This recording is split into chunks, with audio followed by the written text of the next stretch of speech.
दोस्तों आज आप सुनने वाले हैं मिस्ट्री थ्रिलर्स के मशहूर लेखक ली चाइल्ड का एक बहुत ही फेमस नॉवल जिसका नाम है वन शॉट।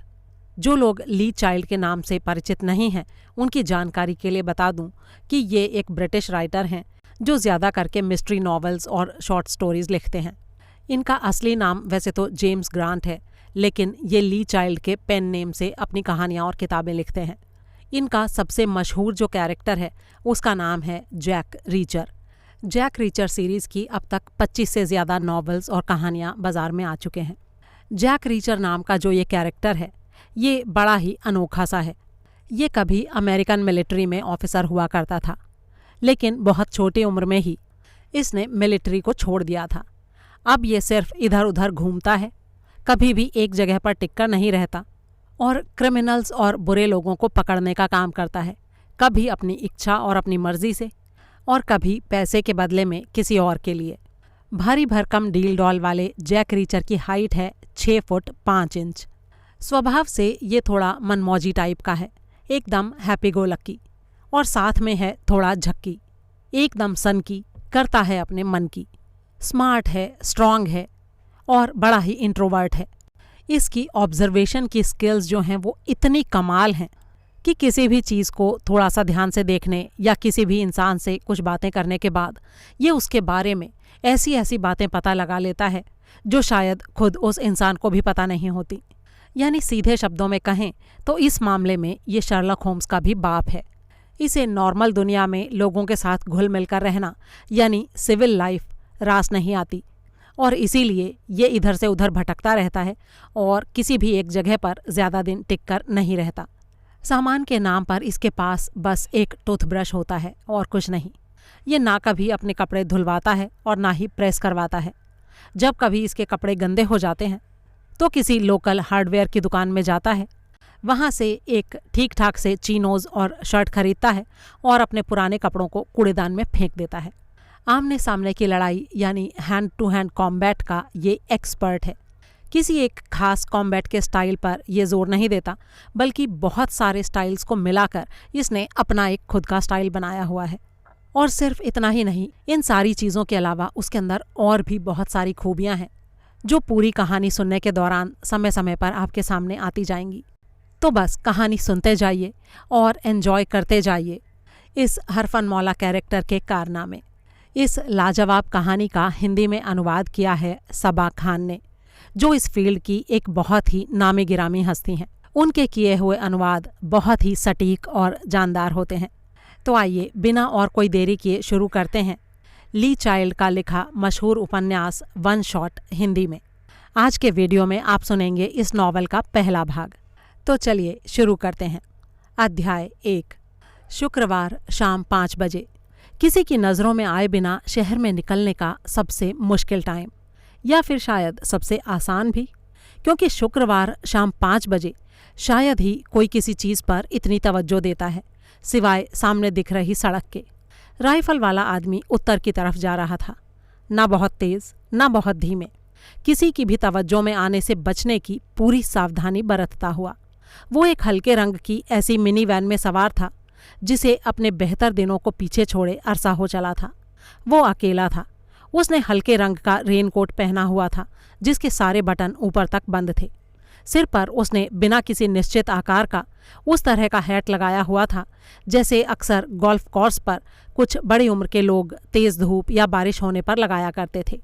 हैट के चारों तरफ एक लाल रंग का दुरंगा फीता लगा हुआ था। हैट को उसने काफ़ी नीचे तक खींच रखा था। आसमान में बदली छाई होने और वैन की खिड़कियों के गहरे काले होने के बावजूद उसने आंखों पर डार्क सनग्लासेस लगाए हुए थे। उसके हाथों में दस्ताने भी थे, जबकि जाड़ों के शुरू होने में अभी तकरीबन 3 महीने बाकी थे और बाहर मौसम में भी कोई वक्ती ठंडक नहीं थी। फर्स्ट स्ट्रीट जहां पर एक चढ़ाई में तब्दील होती थी, वहां ट्रैफिक रेंगने की हद तक धीमा हो चला था। फिर ये सड़क के उस हिस्से पर आकर पूरी तरह रुक गया जहां वो 2 लेन सड़क एक ही लेन में बदल गई थी, क्योंकि उससे आगे सड़क मरम्मत के लिए उधड़ी पड़ी थी। पूरे शहर में ही मरम्मत और कंस्ट्रक्शन का काम जारी था। करीब 1 साल से इस शहर में ड्राइविंग करना किसी बुरे सपने के जैसा था। इधर उधर बड़े बड़े गड्ढों से भरी खुदी और आधी खुदी सड़कें, रोड़ी, बजरी, कंक्रीट से लदे फदे ट्रक और डामर बिछाने वाली मशीनों के दृश्यों से भरा हुआ। राइफल वाले आदमी ने स्टीयरिंग व्हील से अपने हाथ हटाए और आस्तीन को खींचते हुए कलाई घड़ी पर नजर डाली। 11 मिनट। कोई जल्दी नहीं है, सब्र रखो। उसने ब्रेक से अपने पैर हटाए और वैन को आगे बढ़ाया। आगे सड़क तंग थी और फुटपाथ वाला हिस्सा काफ़ी चौड़ा था। वो फिर से रुक गया। यहाँ से पटरी दुकानदारों की मार्केट शुरू होती थी। बाएं से दाएं कतार में बड़ी बड़ी दुकानें सजी हुई थीं, जो चढ़ाई होने की वजह से हर पिछली दुकान की अपेक्षा ऊंची दिखाई पड़ रही थीं। फुटपाथ पर उमड़ी हुई भीड़ और सड़क पर पसरे गाड़ियों के रेलों के दरमियान लोहे के खंभे और लैंप पोस्ट पूरी मुस्तैदी से खड़े नजर आ रहे थे। कुल मिलाकर वहां गाड़ियों की अपेक्षा लोगों के लिए कुछ ज्यादा ही जगह थी। उसने फिर से अपनी घड़ी देखी। 8 मिनट। कोई जल्दी नहीं। तकरीबन 100 गज आगे जाकर ये चहल पहल और भीड़ की रेलम पेल कुछ कम हो चली थी। फर्स्ट स्ट्रीट का ये हिस्सा उबड़ खाबड़ था। वहाँ पर कुछ बार और जनरल स्टोर्स की दुकानें थीं और ठीक बाईं तरफ एक पार्किंग गराज था, जिसके ऐन बाजू में उस पार्किंग की जगह को एक्सटेंड किए जाने से संबंधित कंस्ट्रक्शन का काम चल रहा था। परे जाकर थोड़ी दूर पर बीचों बीच एक दीवार ने सड़क के मुहाने को बंद कर रखा था। दीवार की ऊंचाई कम थी, जिसके ठीक पीछे एक काफ़ी लंबी चौड़ी और खुली खुली सी मार्केट थी, जिसका नाम था पब्लिक प्लाजा। वहाँ पर एक पूल और एक फाउंटेन भी था। इस मार्केट के बाईं तरफ ओल्ड सिटी लाइब्रेरी थी और दाईं तरफ एक नई बनी इमारत थी, जो खास तौर से दफ्तरों के लिए बनाई गई थी। इसके ठीक पीछे एक काले शीशों वाली टावर जैसी इमारत थी। मार्केट की बाउंड्री वॉल के ठीक सामने फर्स्ट स्ट्रीट अचानक राइट एंगल पर मुड़ गई थी और बंदरगाह के पास से गुजरकर स्टेट हाईवे के नीचे से होते हुए पश्चिम की ओर निकल गई थी। इस मोड़ से काफ़ी पहले ही वैन में सवार आदमी ने वैन को धीमा किया और बाईं तरफ मुड़कर पार्किंग गैराज में दाखिल हो गया और वैन को उसी रफ्तार से चलाता हुआ सीधे रैंप की तरफ बढ़ा। वहाँ कोई बैरियर नहीं था, क्योंकि वहाँ गाड़ी खड़ी करने के लिए बने हर स्लॉट का अपना एक पार्किंग मीटर लगा हुआ था। इसीलिए वहाँ ना ही कैशियर की सूरत में कोई गवाह निकल आने का अंदेशा था और ना ही टिकट या अन्य किसी कागज़ जैसा कोई सबूत छूट जाने का झंझट। वो पूरे इत्मीनान से रैंप के ऊपर से वैन को घुमाता हुआ दूसरे फ्लोर पर ले आया और दूसरे किनारे के आखिरी सिरे की तरफ बढ़ता चला गया। स्लॉट से कुछ पहले उसने वैन को रोका और नीचे उतरकर वहाँ रखे एक नारंगी रंग के तिकोने आकार वाले ट्रैफिक कोन को एक तरफ सरका दिया। पार्किंग के लिए ये जगह इस पुरानी बिल्डिंग का आखिरी कोना थी और इसके ठीक बाजू में विस्तार के लिए बनाई जा रही नई पार्किंग का किनारा था। उसने वैन को स्लॉट पर ले जाकर खड़ा किया और इंजन बंद करके थोड़ी देर स्टीयरिंग व्हील पर उंगलियां ठकठकाता रहा। पूरा गैराज सन्नाटे में डूबा हुआ था। वहाँ पार्क हुई कारों और गाड़ियों से वो खचाखच भरा हुआ था। जिस स्लॉट से उसने ट्रैफिक कोन को खिसकाया था, वो वहाँ उपलब्ध इकलौता खाली स्लॉट था। दरअसल गैराज हमेशा ही ऐसे खचाखच भरा रहता था और ये बात वो आदमी अच्छी तरह से जानता था। गैराज के इस तरह से भरे रहने के कारण ही इसका विस्तार किए जाने की तुरंत ज़रूरत आन पड़ी थी। अब इसकी कैपेसिटी डबल हो जाने वाली थी। ज़्यादातर इसका इस्तेमाल मार्केट में शॉपिंग के लिए आए ग्राहक ही करते थे, इसीलिए इस समय यहाँ इतना सन्नाटा था। कोई भी सही मानसिक संतुलन वाला आदमी 5 बजे वहाँ से निकलने की सोच भी नहीं सकता था। अक्सर लोग या तो 4 बजे तक निकल लेते थे या फिर 6 बजे तक रुककर इंतज़ार करते थे। उसने फिर से घड़ी देखी। 4 मिनट। बढ़िया। उसने ड्राइविंग वाली साइड का दरवाज़ा खोला और नीचे उतर आया। जेब से एक 25 सेंट का सिक्का निकालकर उसे उंगलियों के बीच घुमाते हुए वो पार्किंग मीटर तक पहुंचा। सिक्के को उसमें बने स्लॉट में डाला और हत्थे को तेज़ी से घुमा दिया। टन की एक आवाज़ हुई और सिक्का नीचे जा गिरा। उसने मीटर में लगी घड़ी को देखा। अब उसके पास पूरा 1 घंटा था। वहाँ अभी भी चारों तरफ सन्नाटा था। वो यूं ही कुछ देर वैन के बगल में चुपचाप खड़ा रहा। उसके पैरों में एक जोड़ी इंग्लैंड मेड क्लार्क्स के वाइट क्रेप सोल युक्त डेजर्ट बूट थे, जो अब काफ़ी घिस चुके थे। अपने शुरुआती दिनों से ही ये जूते स्पेशल फोर्सेस के सैनिकों की खास पसंद रहे थे। उसने पार्किंग मीटर पर सरसरी नज़र डाली। 59 मिनट। उसे इतने समय की भी ज़रूरत नहीं थी। उसने वैन के पिछले स्लाइडिंग डोर को सरकाया और भीतर झुककर वहाँ पड़े एक कंबल को परे किया। वहाँ पर एक Springfield M1A super match autoloader rifle रखी थी, जिसका कुंदा बेहतरीन अखरोट की लकड़ी का बना हुआ था। इसकी नाल भारी और हाई क्वालिटी स्टील की थी और कारतूसों के लिए बने बॉक्स यानी मैगजीन वाले चेम्बर में .308 कैलिबर के 10 कारतूस आ सकते थे, यानी ये राइफल एक साथ 10 शॉट फायर कर सकती थी। ये राइफल अमेरिकन आर्मी द्वारा काफ़ी लंबे अरसे से इस्तेमाल की जा रही ऑटोमेटिक स्नाइपर राइफल M14 का सटीक इक्विवेलेंट थी। ये एक बड़ा ही बेहतरीन हथियार था। हालांकि पहले कोल्ड शॉट को लेकर ये उतनी सटीक नहीं थी जितनी कि कोई भी उम्दा बोल्ट गन हो सकती थी, लेकिन क्या फ़र्क पड़ता है, कौन सा बड़ी असाधारण दूरी से इसका इस्तेमाल मुझे करना है, उसने सोचा। इसमें उसके मनपसंद लेक सिटी M852 कारतूस भरे हुए थे, जो काफ़ी उम्दा क्वालिटी के लेक सिटी पीतल और फेडरल बारूद से बने होते थे। उसने कान लगाकर माहौल में किसी आहट को भांपने की कोशिश की।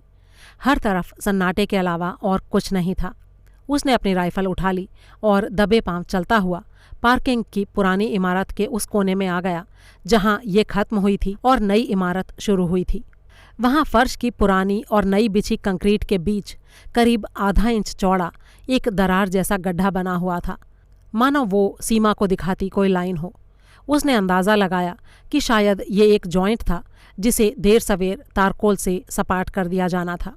इसके ठीक ऊपर हवा में 2 खंभों के बीच पीले और काले रंग का एक टेप झूल रहा था, जिस पर लिखा था, सावधान, अंदर जाना मना है। उसने नीचे झुककर अपने घुटने को फर्श पर टिकाते हुए इसे पार किया और नई आधी बनी इमारत में दाखिल हो गया। नई इमारत के फर्श का कुछ हिस्सा समतल और चिकना था और कुछ हिस्सा उबड़ खाबड़ था। वहाँ चलने फिरने के लिए जगह जगह इधर उधर लकड़ी के पटरे बिखरे पड़े हुए थे। सीमेंट की खुली अधखुली बोरियां भी बिखरी पड़ी थीं। फर्श में यहाँ वहाँ बहुत से जॉइंट्स थे जो यूं ही खुले पड़े थे। इसके अलावा वहाँ तमाम तरह के और सामान भी बिखरे पड़े थे, जैसे एक पहिए वाली खाली ठेलियाँ, पिच के अधपिच के बियर के कैन, तारों के गुच्छे, इमारती लकड़ियाँ, गिट्टियों के ढेर, कंक्रीट मिक्सर वगैरह।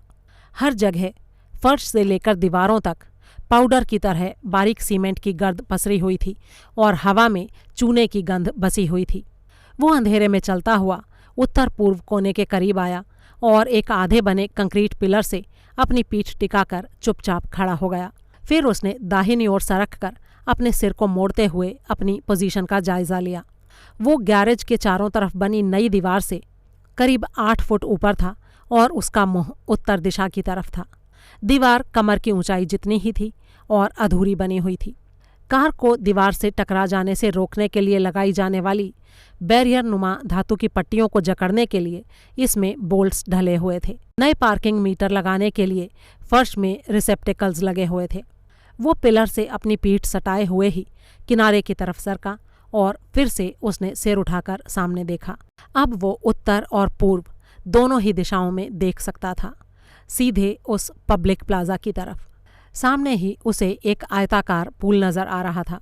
ये चारों तरफ से कमर की ऊंचाई जितनी ही ऊंची ईंट की दीवारों से घिरा हुआ था। पानी करीब 3 फुट गहरा था। पूल के ठीक बीचों बीच फव्वारा छपछपा रहा था। उसे इसकी आवाज़ के साथ साथ ही सड़क पर ट्रैफिक की धीमी आवाज़ें और नीचे चल फिर रहे लोगों के पैरों की आहटें भी सुनाई पड़ रही थीं। पूल के सामने की दीवार और प्लाजा को सड़क से अलग करने वाली दीवार के बीच करीब 3 फुट का फासला था। इन दोनों ही दीवारों की ऊंचाइयां कम थीं और दोनों एक साथ ही एक दूसरे के पैरेलल पूरब से पश्चिम की तरफ 20 फुट तक चली गई थीं। दोनों दीवारों के बीच की दूरी के कारण वहां एक पतली करीब 3 फुट चौड़ी तंग गली सी बन गई थी। वो गैराज के दूसरे तल पर था, लेकिन फर्स्ट स्ट्रीट जिस स्टाइल से चढ़ाई में तब्दील हुई थी उसके आधार पर प्लाजा एक मंजिल से भी कम नीचा नजर आ रहा था। प्लाजा के दाहिनी तरफ उसे नई बनी ऑफिस बिल्डिंग का दरवाज़ा दिख रहा था। ये बिल्डिंग बनकर तैयार तो हो गई थी, लेकिन अभी पूरी तरह किराए पर उठी नहीं थी। वहाँ डिपार्टमेंट ऑफ मोटर व्हीकल्स के ऑफिस के साथ साथ जल, थल और वायुसेना और मरीन कॉर्प्स की भर्ती से जुड़ा ऑफिस भी था। वो अब पेट के बल लेट गया। इस तरह नीचे रेंग कर चलना स्नाइपर का अपनी पोजीशन लेने का खास स्टाइल था। अपनी सर्विस के दिनों में वो इस स्टाइल में सैकड़ों मील तय कर चुका था। वो दीवार के एकदम करीब खिसक आया और ज़मीन पर खुद को मजबूती से जमाते हुए लेट गया। फिर उसने अपनी राइफल को ऊपर उठाया और उसके दस्ते के अगले हिस्से को दीवार के ऊपरी किनारे पर टिकाकर आगे पीछे खिसकाते हुए मजबूती से सेट कर दिया। फिर उसने एक गहरी सांस ली। अब वो खुद को सहज महसूस कर रहा था। एक गोली एक जान, यही स्नाइपरों का सूत्रवाक्य था। अब वो पूरी तरह से तैयार था और अब उसे बस सही समय का इंतज़ार था। करीब 7 मिनट के बाद उसे वो मौका सामने नजर आया। लोग अब इमारतों से बाहर आने शुरू हो गए थे। वहाँ खुले दफ्तरों से अपने कामकाज निपटाकर बहुत सारे लोग पूल और प्लाजा की दीवारों के बीच बनी तंग गली की तरफ जा रहे थे। ऐसा लग रहा था मानो ये सब किसी तंग दड़बे में हिलती डुलती बत्तखें हों, एक के पीछे दूसरी और दूसरी के पीछे तीसरी, यानी जितना मन चाहे उतने शिकार। वो चुपचाप उनको देखता रहा। उसके चेहरे पर किसी किस्म की हड़बड़ी या जल्दबाजी के कोई निशान नहीं थे। तंग गली में अब अचानक लोगों का रेला सा उमड़ पड़ा था। उसने एक गहरी सांस ली। अब इंतज़ार खत्म हो गया था और अब थी काम करने की बारी। उसने राइफल का ट्रिगर दबा दिया, लगातार कई बार। पहला शॉट। एक तेज आवाज़ के साथ गोली सुपरसोनिक स्पीड से सनसनाती हुई सीधे एक आदमी की खोपड़ी में लगी और वो डोर से कटी कठपुतली की तरह लुढ़क गया। बहुत बढ़िया। दूसरा शॉट अगले आदमी की खोपड़ी में, उसका भी वही अंजाम हुआ। तीसरा शॉट एक औरत की खोपड़ी में। 2 सेकंड में 3 शॉट हो चुके थे, यानी 3 टारगेट डाउन। कितनी कमाल की बात थी। एक पल के लिए वहाँ कोई हलचल होती नहीं दिखी। फिर अचानक ही वहाँ अफरा तफरी फैल गई। लोग डर और आतंक से चीखते चिल्लाते भागने लगे। कुछ आगे की तरफ दौड़े, कुछ पीछे की तरफ। उसकी उंगलियों ने फिर से हरकत की। सुपरसोनिक स्पीड से निकली चौथी गोली ने एक सूट पहने आदमी की खोपड़ी में जगह बनाई। 5वां शॉट चूक गया। गोली एक औरत के कंधों को छूती हुई सीधे पूल के पानी में सनसनाती हुई गायब हो गई। उसके माथे पर बल पड़े, लेकिन उसने राइफल की नाल को थोड़ा सा सरकाया और फिर से ट्रिगर दबा दिया। छठा शॉट सीधे एक युवक की नाक की ऊपरी हड्डी से टकराया और उसकी खोपड़ी वहीं छितरा गई। उसके हाथ रुक गए। काम खत्म हो गया था। अब यहाँ से निकलना था। उसने संतुष्ट भाव से सामने देखा, फिर झुककर पेट के बल 3 फुट पीछे रेंगा। लेटे लेटे ही वहाँ बिखरे चमचमाते गोली के शेल केसों को इकट्ठा किया और अपने दस्ताने युक्त हाथों में भरने की कोशिश की। टन की आवाज़ के साथ छठा शेल केस उसके दस्ताने वाले हाथों से फिसलकर लुढ़कते हुए 9 इंच गहरे और आधा इंच चौड़े खुले हुए जॉइंट की दरार में जा पड़ा। ठीक है, जाने दो। ये फैसला लेने में उसे ज़रा भी समय नहीं लगा। उसने फुर्ती से बाकी बचे 5 खोलों को अपने रेनकोट की जेब में डाला और थोड़ा और पीछे खिसक आया। फिर फुर्ती से उठकर अपना तामझाम समेटकर जिधर से आया था उधर ही वापस लौट चला। अपनी वैन तक पहुंचकर उसने राइफल को पहले की ही तरह कंबल में लपेटा और वैन का दरवाज़ा बंद कर दिया। फिर वैन को घुमाकर एग्जिट रैंप से होते हुए वो हाईवे की नीचे वाली सड़क की तरफ बढ़ गया।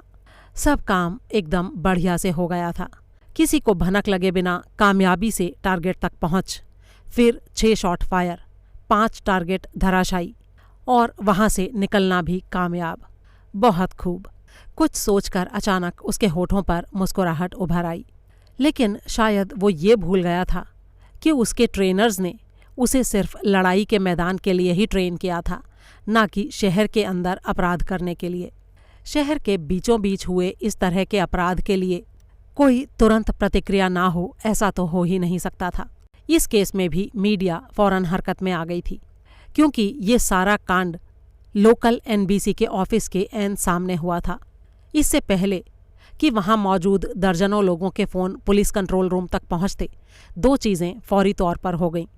पहली ये कि लगभग तुरंत ही NBC के सारे कैमरे खिड़की से घटनास्थल की तरफ झांकने लगे, और दूसरी ये कि एक लोकल न्यूज़ एंकर एन यानी ने ब्रेकिंग न्यूज़ प्रसारित करने के लिए तैयारियां भी शुरू कर दीं।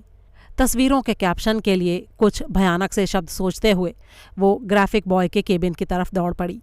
पुलिस कंट्रोल रूम में आई दर्जनों कॉल्स के जवाब में सिर्फ 40 सेकंड के अंदर local police, fire brigade, ambulance, police के जासूस और क्राइम सीन टेक्नीशियन से लदी फदी ढेरों गाड़ियां सायरन बजाती, बत्तियां जलाती बुझाती घटनास्थल की तरफ दौड़ी जा रही थीं। चारों तरफ अफरा तफरी का माहौल था। अपराध की गंभीरता को देखते हुए मामले को संभालने की जिम्मेदारी सौंपी गई थी सीरियस क्राइम स्क्वाड के मेन जासूस एमरसन को। एमरसन को इस तरह के अपराधों को हैंडल करने का 20 साल का तजुर्बा था। इस समय वो सड़क पर ट्रैफिक के बीच फंसा हुआ था। जाम की हालत को देखकर उसे खीज हो रही थी। वैसे भी वहां हुई वारदात के बारे में उसे कोई खास पक्की जानकारी नहीं थी कि असल में हुआ क्या था।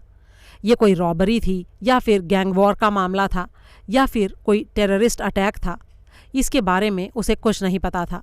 ना ही फौरी तौर पर यह जान पाने का उसके पास कोई जरिया था। वो वायरलेस के माध्यम से कंट्रोल रूम पर मौजूद डिस्पैचर के संपर्क में था और हर ताज़ा अपडेट पर नज़र रखे हुए था।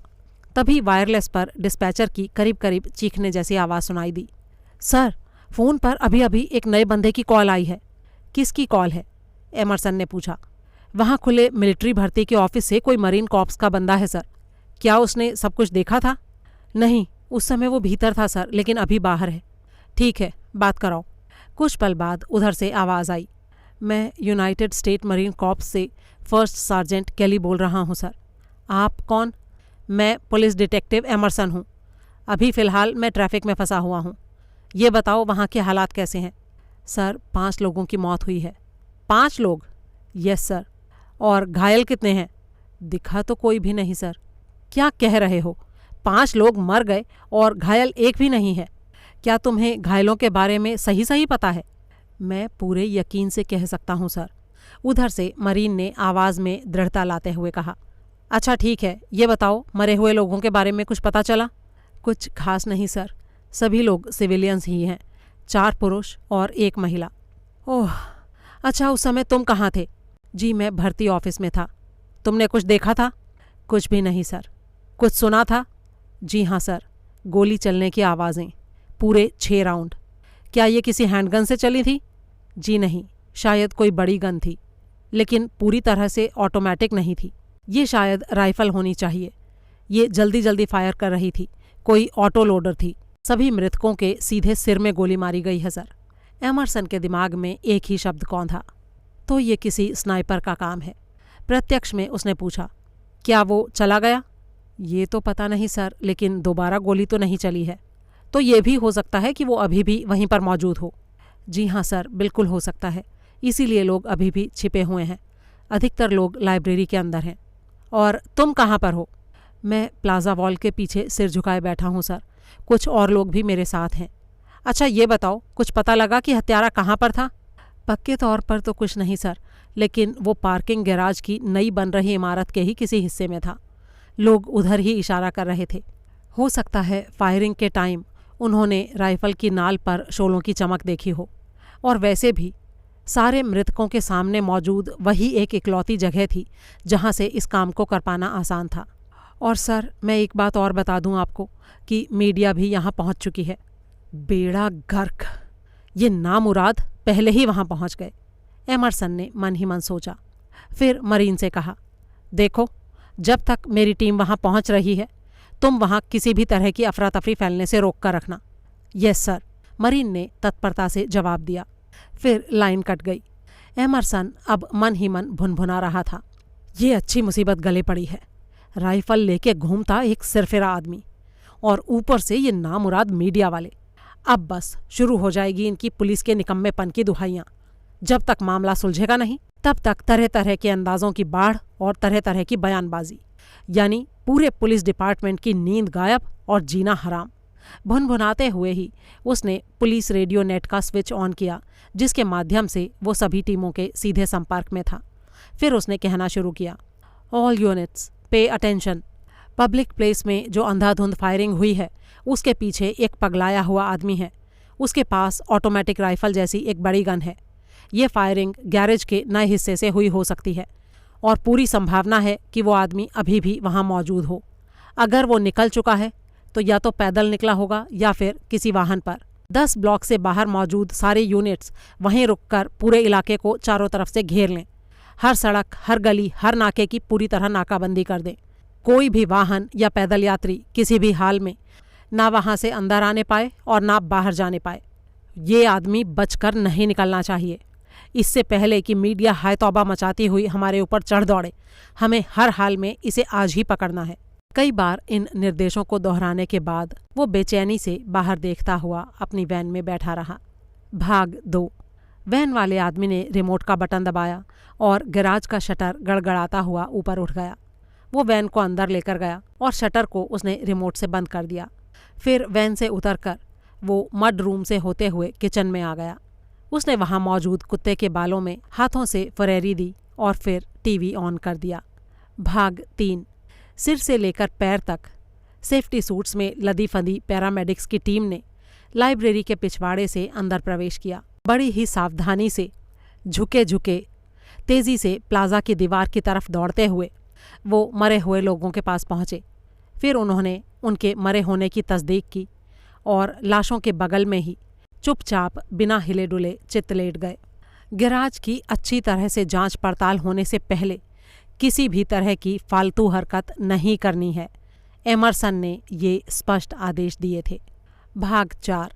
एमरसन ने प्लाजा से 2 ब्लॉक पहले ही अपनी गाड़ी पार्क कर दी और वहां मौजूद वर्दीधारी सार्जेंट से पार्किंग गैराज की जांच पड़ताल शुरू करने को कहा। वर्दीधारी बहुत सारे लोगों ने चौथे फ्लोर से शुरू करके कुछ ही देर में सारे फ्लोर्स को छान मारा, लेकिन वहां कुछ नहीं मिला। सारी जगहों की अच्छी तरह से पड़ताल करने के बाद सारे सिपाही फ्लैश लाइट की रोशनी में सीढ़ियों के रास्ते ऊपर से नीचे आ गए। कहीं पर कोई नहीं था। सार्जेंट ने राहत की सांस ली और काम खत्म होने की सूचना दी। बहुत अच्छे, शाबाश, एमरसन ने कहा। पुलिस ने तफ्तीश के पहले चरण को पूरी कामयाबी से अंजाम दिया था, जो आगे चलकर एक शानदार इन्वेस्टिगेशन के तौर पर इस केस के इतिहास में दर्ज हो जाने वाला था। लेकिन सच तो ये था कि दक्षिण पश्चिम कोने से हर फ्लोर को खंगालने के चक्कर में पूरी इमारत का उत्तर पूर्वी कोना अनछुआ ही रह गया था। उन्होंने उधर हाथ तक नहीं लगाया था। भाग 5। शाम के 7 बजे थे। अंधेरा घिर आया था। एन यानी अब तक 11 बार टीवी पर अपना थोबड़ा दिखा चुकी थी, 8 बार लोकल टीवी पर और 3 बार नेशनल नेटवर्क पर। लेकिन वो खुश नहीं थी। एक छोटे से शहर में हुए इस हत्याकांड में इतना दम नहीं था कि ये प्राइम टाइम न्यूज़ में आ पाता, और वैसे भी उसके पास दिखाने के लिए बस कुछ ही दृश्य थे। 5 ब्लॉक पहले पुलिस बैरिकेड के पार खड़े हुए लोगों की भीड़, फर्स्ट स्ट्रीट की धुंधलाती हुई सड़क के कुछ लॉन्ग शॉट्स और उस पार्किंग गैराज का क्लोजअप जिसके बारे में ये अंदाज़ा लगाया जा रहा था कि गोलीबारी वहीं से हुई थी। इससे ज़्यादा लोगों को बताने के लिए उसके पास कुछ भी नहीं था। मरे हुए लोगों की अभी तक पहचान नहीं हो पाई थी। उनके परिवारों को खबर होने तक पुलिस भी अपना मुंह बंद रखने पर तुली थी। उसे इस बात तक का कोई अंदाज़ा नहीं था कि मरे हुए लोगों में से कौन बीवी बच्चों वाला था, कौन रोज़ाना चर्च जाता था, या फिर मरी हुई औरत किसकी माँ और किसकी बीवी थी। भाग 6। 8 बजे तक एमरसन ने इस सिलसिले में काफ़ी कुछ प्रगति कर ली थी। उसके जूनियर तब तक सैकड़ों लोगों के बयान ले चुके थे। फर्स्ट सार्जेंट कैली 6 गोलियों की आवाज़ सुनने को लेकर अपनी बात पर पूरी तरह अड़ा था और एमरसन को उसकी बात पर यकीन भी था। तभी वहां मौजूद एक आदमी ने सामने आकर बताया कि घटना के समय उसका सेल फोन पूरे समय ऑन था और उसके एक परिचित के वॉइस मेल से कनेक्ट हुआ पड़ा था। आनन फानन में सर्विस प्रोवाइडर से वो रिकॉर्डिंग हासिल की गई जिसने कैली के बयान की पुरजोर तरीके से तस्दीक की। रिकॉर्डिंग में 6 गोलियों की आवाज़ साफ साफ सुनी जा सकती थी, लेकिन मरने वालों की संख्या थी सिर्फ 5, जिसका मतलब था कि कहीं एक गोली मिसिंग थी। 3 ढुलमुल से रवैये वाले गवाह हालांकि कुछ खास तो नहीं बता पाए, लेकिन उन्होंने पूल से छपाके के साथ पानी उछलने के बारे में ज़रूर बताया। एमरसन ने खड़े पैर पूल को खाली करने का फरमान जारी कर दिया। फायर डिपार्टमेंट ने फ्लड लाइटों की रोशनी में पूल से 80,000 गैलन पानी खाली करने की कवायद शुरू कर दी, जिसमें उनके अंदाजे के मुताबिक 1 घंटा लगना था। क्राइम सीन टेक्नीशियंस ने वहां चली गोली की दिशा निर्धारित करने के लिए पहले विक्टिम को आधार मानकर अपनी कोशिशें शुरू की। उनका अंदाज़ा था कि पहला विक्टिम प्लाजा के सामने दाएं से बाएं जा रहा होगा जब पहली गोली ने आकर उसकी खोपड़ी खोल दी थी। इसके बाद काफ़ी संभव था कि दूसरे शिकार उसका ये हश्र हुआ देखकर आतंकित होकर इधर उधर भागने लगे हों। इसीलिए अपनी पड़ताल के लिए उन्होंने पहले विक्टिम को ही बेस बनाया था। उसकी गोली के घाव को देखकर साफ नजर आ रहा था कि गोली थोड़ी ऊंचाई से चली थी और बाईं ओर से घुसकर दाईं तरफ निकल गई थी। एक टेक्नीशियन उसी जगह पर स्थिर खड़ा हो गया और दूसरा एक ड्रिंकिंग स्ट्रॉ लेकर उसके सिर से सही जगह और सही एंगल से सटाकर खड़ा हो गया। फिर पहला टेक्नीशियन सामने से हट गया और एक तीसरे टेक्नीशियन ने उस स्ट्रॉ से होकर लेजर पॉइंटर की किरणें गुजारी। तुरंत ही पार्किंग गैराज के विस्तार के लिए बनाई जा रही नई इमारत के उत्तर पूर्वी कोने में एक लाल बिंदु रोशन हो उठा। एमरसन ने क्राइम सीन टेक्नीशियनों को उस दिशा में इस ताकीद के साथ रवाना कर दिया कि चाहे कितना भी टाइम लगे, किसी को वहां से खाली हाथ नहीं लौटना है। पार्किंग गैराज से काफ़ी बड़ी सफलता हाथ लगी। लोगों से पूछताछ के दौरान पार्किंग के एक रेगुलर यूज़र ने बताया कि दूसरे फ्लोर का आखिरी स्लॉट एक नारंगी रंग के ट्रैफिक कोन से ब्लॉक हुआ पड़ा था, जिसकी वजह से उसे अपनी गाड़ी कहीं और पार्क करनी पड़ी थी। उस कोन का वहाँ कोई काम नहीं था और उसके वहाँ होने की कोई तुक नहीं थी। उसने ये भी बताया कि गैराज के एंट्री और एग्जिट गेटों पर सिक्योरिटी कैमरे लगे हुए थे, जिनमें रिकॉर्डिंग का भी इंतज़ाम था। फौरन वो कोन और रिकॉर्डिंग दोनों ही एविडेंस के तौर पर जमा कर लिए गए। उस आदमी ने ये भी जानकारी दी कि नए गैराज का निर्माण कार्य करीब 2 हफ्तों से फंड्स की कमी के कारण रुका हुआ था, इसलिए उस हिस्से में 2 हफ्ते से कम पुरानी किसी भी चीज़ का मौजूद होना दिलचस्पी से खाली नहीं हो सकता था। टेक्नीशियनों ने उस टेप के पास से शुरुआत की जिस पर लिखा था, सावधान, अंदर आना मना है। टेप के ठीक नीचे कंक्रीट के फर्श पर एक नीले रंग के सूती कपड़े की रगड़ जैसा निशान मिला, जिसमें एक बहुत ही महीन और बड़ी मुश्किल से नजर आ रहा धागे का एक रेशा था। मानो नीली जीन्स पहने किसी आदमी ने उस टेप को पार करने के लिए अपना घुटना वहां टिकाया हो और खुरदुरी सतह पर जीन्स की रगड़ से वो धब्बा वहां बन गया हो। तस्वीरें लेने के बाद प्लास्टिक एडिसिव टेप की मदद से उस रेशे को उठा लिया गया। फिर तेज सर्च लाइटों की रोशनी में 2 हफ्ते पुराने धूल भरे फर्श का मुआयना शुरू हुआ। पैरों के साफ साफ प्रिंट्स नजर आने लगे, बिल्कुल साफ सुथरे और पूरे पैर के।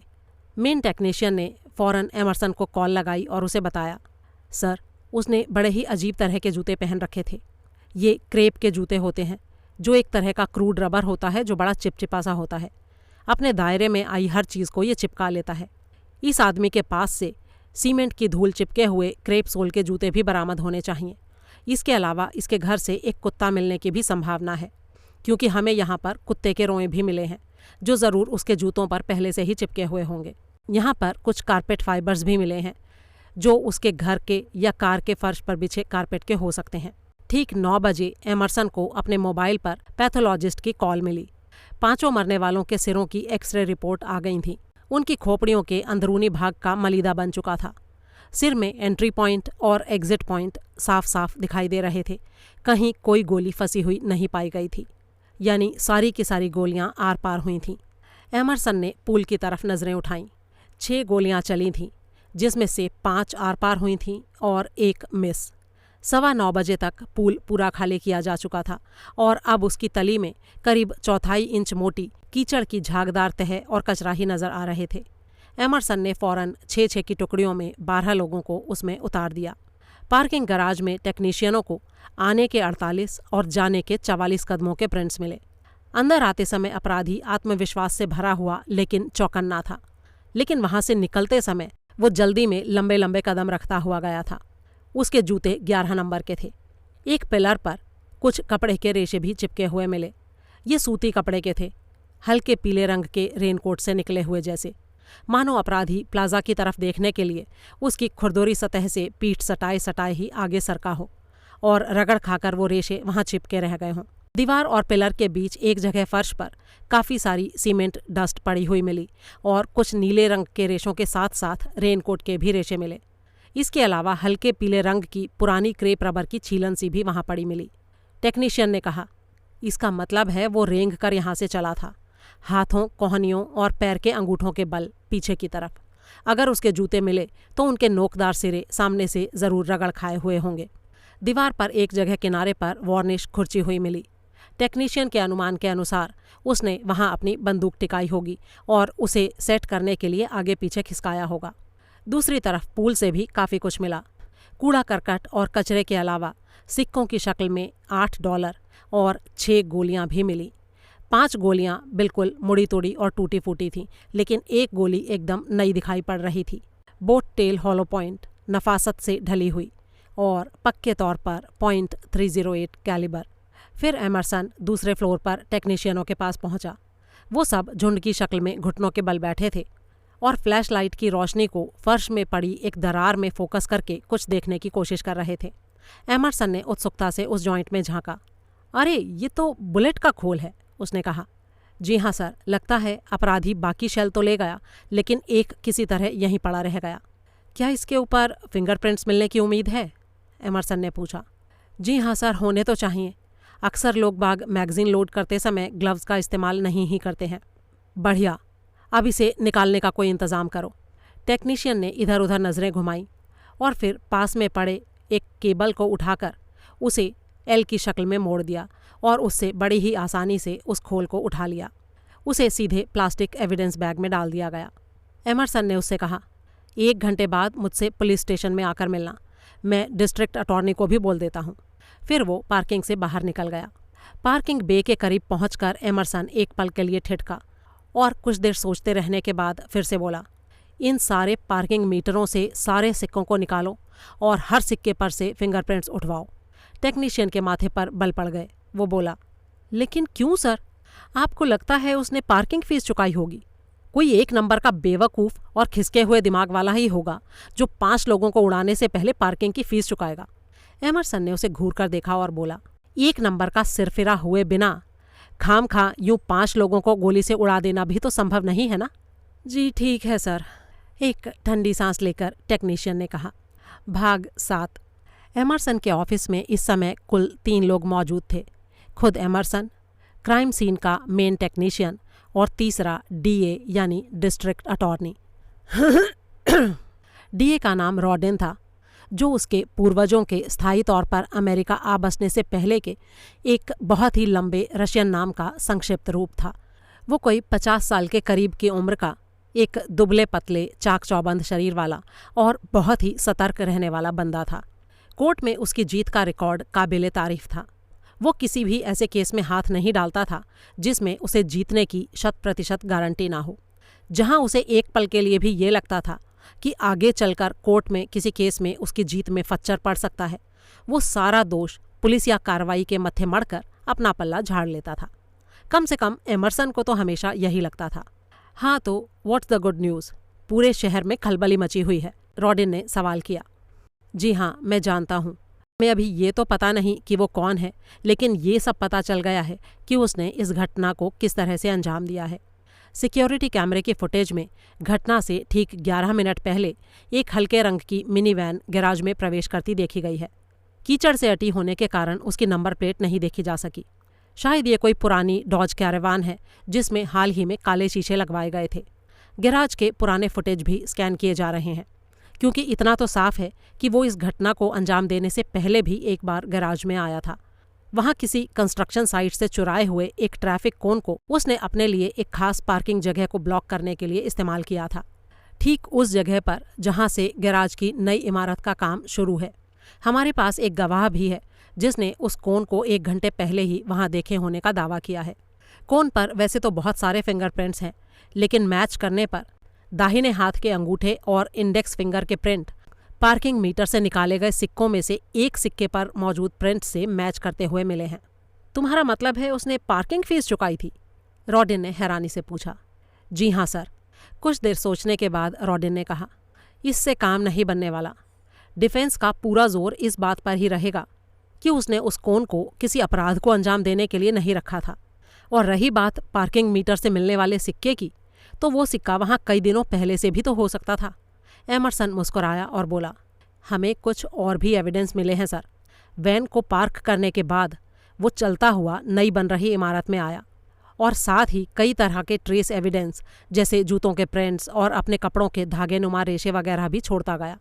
इसके साथ ही सीमेंट डस्ट के रूप में काफ़ी मात्रा में वो अपने साथ भी ट्रेस एविडेंस लेकर गया है। और इसके अलावा हमारे पास कम से कम 3 चीज़ें ऐसी हैं जो निर्विवाद रूप से उसके गन की पहचान को स्थापित कर सकती हैं। इस बात ने रॉडिन का ध्यान अपनी तरफ खींचा। उसकी भौहें सिकुड़ गईं। क्या मतलब है तुम्हारा? मतलब ये है सर कि उसका एक शॉट मिस हो गया था, जो कि अब हमें पता है कि वो सीधे पूल में जाकर गिरा था। और पता है सर, ये ठीक उसी तरह है जिस तरह बैलिस्टिक एक्सपर्ट्स टेस्ट बुलेट चलाकर मैच लेते हैं। वो लोग एक बड़े वाटर टैंक में फायर करते हैं, पानी बुलेट के वेग को धीमा कर देता है और फिर गोली रुक जाती है। इस पूरे प्रोसेस में गोली पर कैसी भी कोई खराश या खरोंच नहीं पड़ती। इस तरह से उनको मेकर्स के पास बड़ी ही नफासत से ढाली और तराशी गई गोली अपने पूरे कटाव और तराश के साथ मिल जाती है। फिर उसकी मदद से वो बड़ी ही आसानी से उसका संबंध किसी खास गन से जोड़ लेते हैं। ओह, तो क्या वो राइफल बरामद हो चुकी है? रॉडेन ने पूछा। हमें एक जगह से खुरची हुई वार्निश के निशान भी मिले हैं जहां उसने अपनी राइफल टिकाई थी। एक बार जैसे ही असली राइफल बरामद हो जाएगी, हम बड़ी ही आसानी से सारी चीज़ों को मैच कर लेंगे और ये एक तरह से डीएनए टेस्टिंग जैसा पुख्ता सबूत होगा। हमको शेल केस यानी गोली का खोल भी मिला है और इस तरह अब हमारे पास बुलेट भी है और उसका खोल भी है।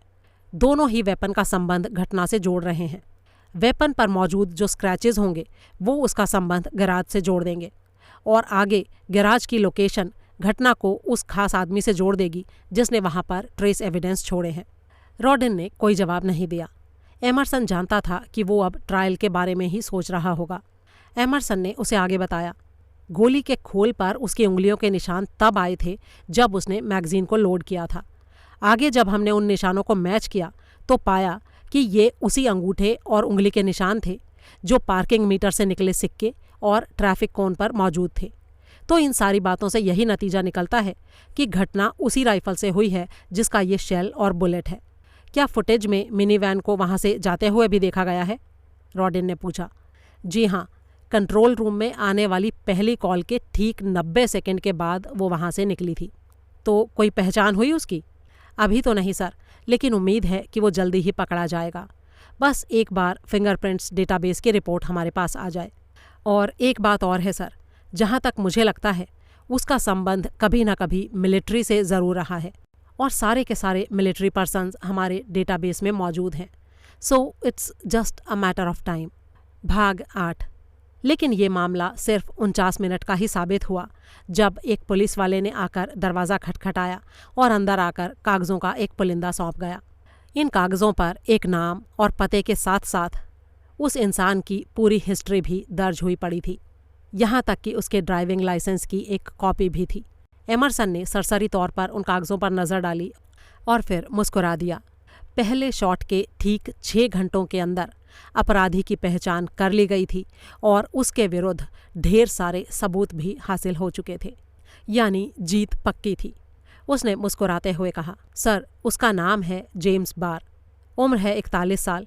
यहाँ से सिर्फ 20 मिनट की दूरी पर ही वो रहता है। यूएस आर्मी में काम कर चुका है, जहाँ से 14 साल पहले वो सम्मान के साथ सेवा मुक्त हुआ था।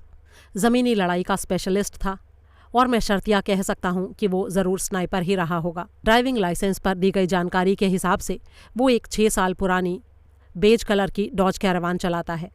रॉडेन ने कागज़ों को उठाकर उलट पुलट कर देखा, फिर बोला, जेम्स बार। उसके कहने के अंदाज से ऐसा लग रहा था मानो इस नाम को बोलने से उसे बड़ा ही आनंद आ रहा हो। फिर उसने ड्राइविंग लाइसेंस वाला कागज़ अलग किया और उसे घूरते हुए बुदबुदाया, James bar, welcome to a shitload of trouble. मैं वारंट इशू करवा रहा हूँ एमरसन। उसे तुरंत गिरफ्तार करो और उसके घर और कार की अच्छी तरह से तलाशी करवाओ। रॉडेन के जाते ही एमरसन ने पुलिस चीफ को ये खुशखबरी सुनाने के लिए कॉल की। चीफ ने उसे बताया कि अगली सुबह ठीक 8 बजे प्रेस कॉन्फ्रेंस बुलवाई जाएगी और एमरसन को भी वहाँ मौजूद रहना होगा। वाहवाही लूटने का ये सारा मौका इस बार एमरसन को ही मिलने वाला था, इसलिए प्रेस कॉन्फ्रेंस ज़्यादा पसंद ना होने के बावजूद एमरसन मन ही मन बहुत खुश था। भाग 10। हालांकि वारंट तो 1 घंटे के अंदर ही इशू हो गया, लेकिन गिरफ्तारी का पूरा प्रोसेस निपटाने में 3 घंटे लग गए। सबसे पहले एक सादी वर्दी वाली टीम ने जेम्स बार के अपने घर में ही मौजूद होने का पता लगाया। उसका घर 1 मंजिला सादा सा एक रैंच हाउस था। ये रात का टाइम था और उस वक्त वो शायद सोने जा रहा था। पूरे घर में सन्नाटा छाया था। किसी घर में मौजूद अपराधी को काबू करने का एक स्टैंडर्ड तरीका होता था और उसी को फॉलो करते हुए स्वॉट टीम ने आगे की कार्रवाई की। कुल मिलाकर हाल ये था कि एक अकेले आदमी को पकड़ने के लिए 38 लोगों का अमला वहां जमा हुआ था। स्वॉट की पूरी टीम, एमरसन और उसकी टीम के आदमी, डिस्ट्रिक्ट अटॉर्नी का एक असिस्टेंट और साथ में K9 टीम के कुछ लोग, क्योंकि वहां पर एक कुत्ते के होने की भी संभावना बताई गई थी। इन सारे लोगों ने बड़ी ही सतर्कता और सावधानी के साथ जेम्स बार के घर पर धावा बोला, लेकिन ये गिरफ्तारी सिर्फ अपने घर के बगीचे में जॉगिंग जितनी ही आसान निकली। जेम्स बार अपने बिस्तर पर बेसुध सोया पड़ा था। स्वॉट कमांडर ने जब उसके शरीर पर पड़े कंबल और तकिए को एक तरफ सरकाया तो उसने कुनमुनाते हुए एक बार आंखें खोली और कुछ बड़बड़ाकर फिर से सो गया। उसे और उसके कुत्ते को काबू करने में स्वॉट और K9 टीमों को मुश्किल से कुछ सेकंड का ही वक्त लगा। एमरसन कमरे में मौजूद भीड़ में से रास्ता बनाते हुए सीधे अंदर की तरफ चला गया। बेड की साइड में एक छोटी सी स्टूल जैसी टेबल पर एक जैक डैनियल का अद्धा पड़ा था जो 3/4 के करीब भरा हुआ था। उसी के बाजू में एक नारंगी रंग की एक और शीशी पड़ी थी जो अपनी बनावट और लेबल से किसी दवा की बोतल जैसी जान पड़ रही थी। वो भी 3/4 के करीब भरी हुई थी। ये नींद की गोलियां थीं, निश्चित तौर पर किसी डॉक्टर द्वारा प्रिस्क्राइब की हुई, यानी पूरी तरह से लीगल। उसके ऊपर लगे लेबल के अनुसार उनको हाल ही में किसी रोजमेरी बार के लिए प्रिस्क्राइब किया गया था। साथ में निर्देश भी था, नींद ना आने पर सिर्फ एक गोली। डीए के असिस्टेंट ने माथे पर बल डालते हुए पूछा, अब ये रोजमेरी बार कौन है? क्या ये आदमी शादीशुदा था? एमरसन ने पूरे कमरे में सरसरी तौर पर नजर डालते हुए कहा, लगता तो नहीं है कि ये शादीशुदा था। तब क्या ये आत्महत्या करने वाला था? स्वॉट कमांडर ने कहा। एमरसन ने इनकार में सिर हिलाते हुए कहा, नहीं, अगर ऐसा होता तो ये पूरी बोतल ही गटक गया होता, और ऊपर से जेडी की ये बोतल भी। मुझे लगता है कि आज की रात इसे नींद नहीं आ रही थी, इसीलिए शायद इसने 1 या 2 गोलियां खाई होंगी। फिर एमरसन ने मेडिकल टीम को बुलाकर ज़रूरी निर्देश दिए कि वो बार की जांच करके बताएं कि उसकी शारीरिक और मानसिक स्थिति वाकई में ऐसी है या वो झूठ मूठ में बहाना बना रहा है। मेडिकल टीम ने जांच करके बताया कि वो वैसे बिल्कुल ठीक है, लेकिन नींद की गोलियों के असर में है। पास ही पड़ी जेम्स बार की पैंट की जेबें टटोलने पर एमरसन को उसका ड्राइविंग लाइसेंस भी मिल गया। जेम्स बार को बाकी लोगों के साथ वहां से रवाना कर दिया गया और एमरसन पीछे घर में ही रुककर आगे की छानबीन में जुट गया। घर की तलाशी में कई चीज़ें हाथ लगीं। बेडरूम की वार्डरोब से एक रगड़ खाई नीली जीन्स बरामद हुई। उसी के पास फर्श पर एक जोड़ी क्रेप सोल के जूते बड़े ही करीने से रखे हुए थे और उनके ऊपर सीमेंट की धूल भी मौजूद थी।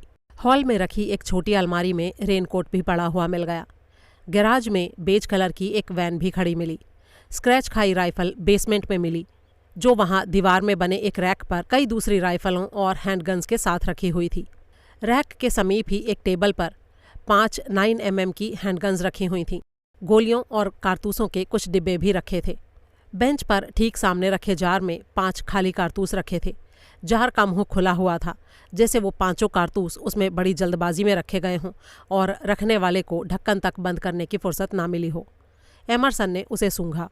उसमें बारूद की गंध बसी हुई थी, जो ज्यादा पुरानी नहीं थी। सुबह 4 बजे के करीब एमरसन जेम्स बार के घर से निकला।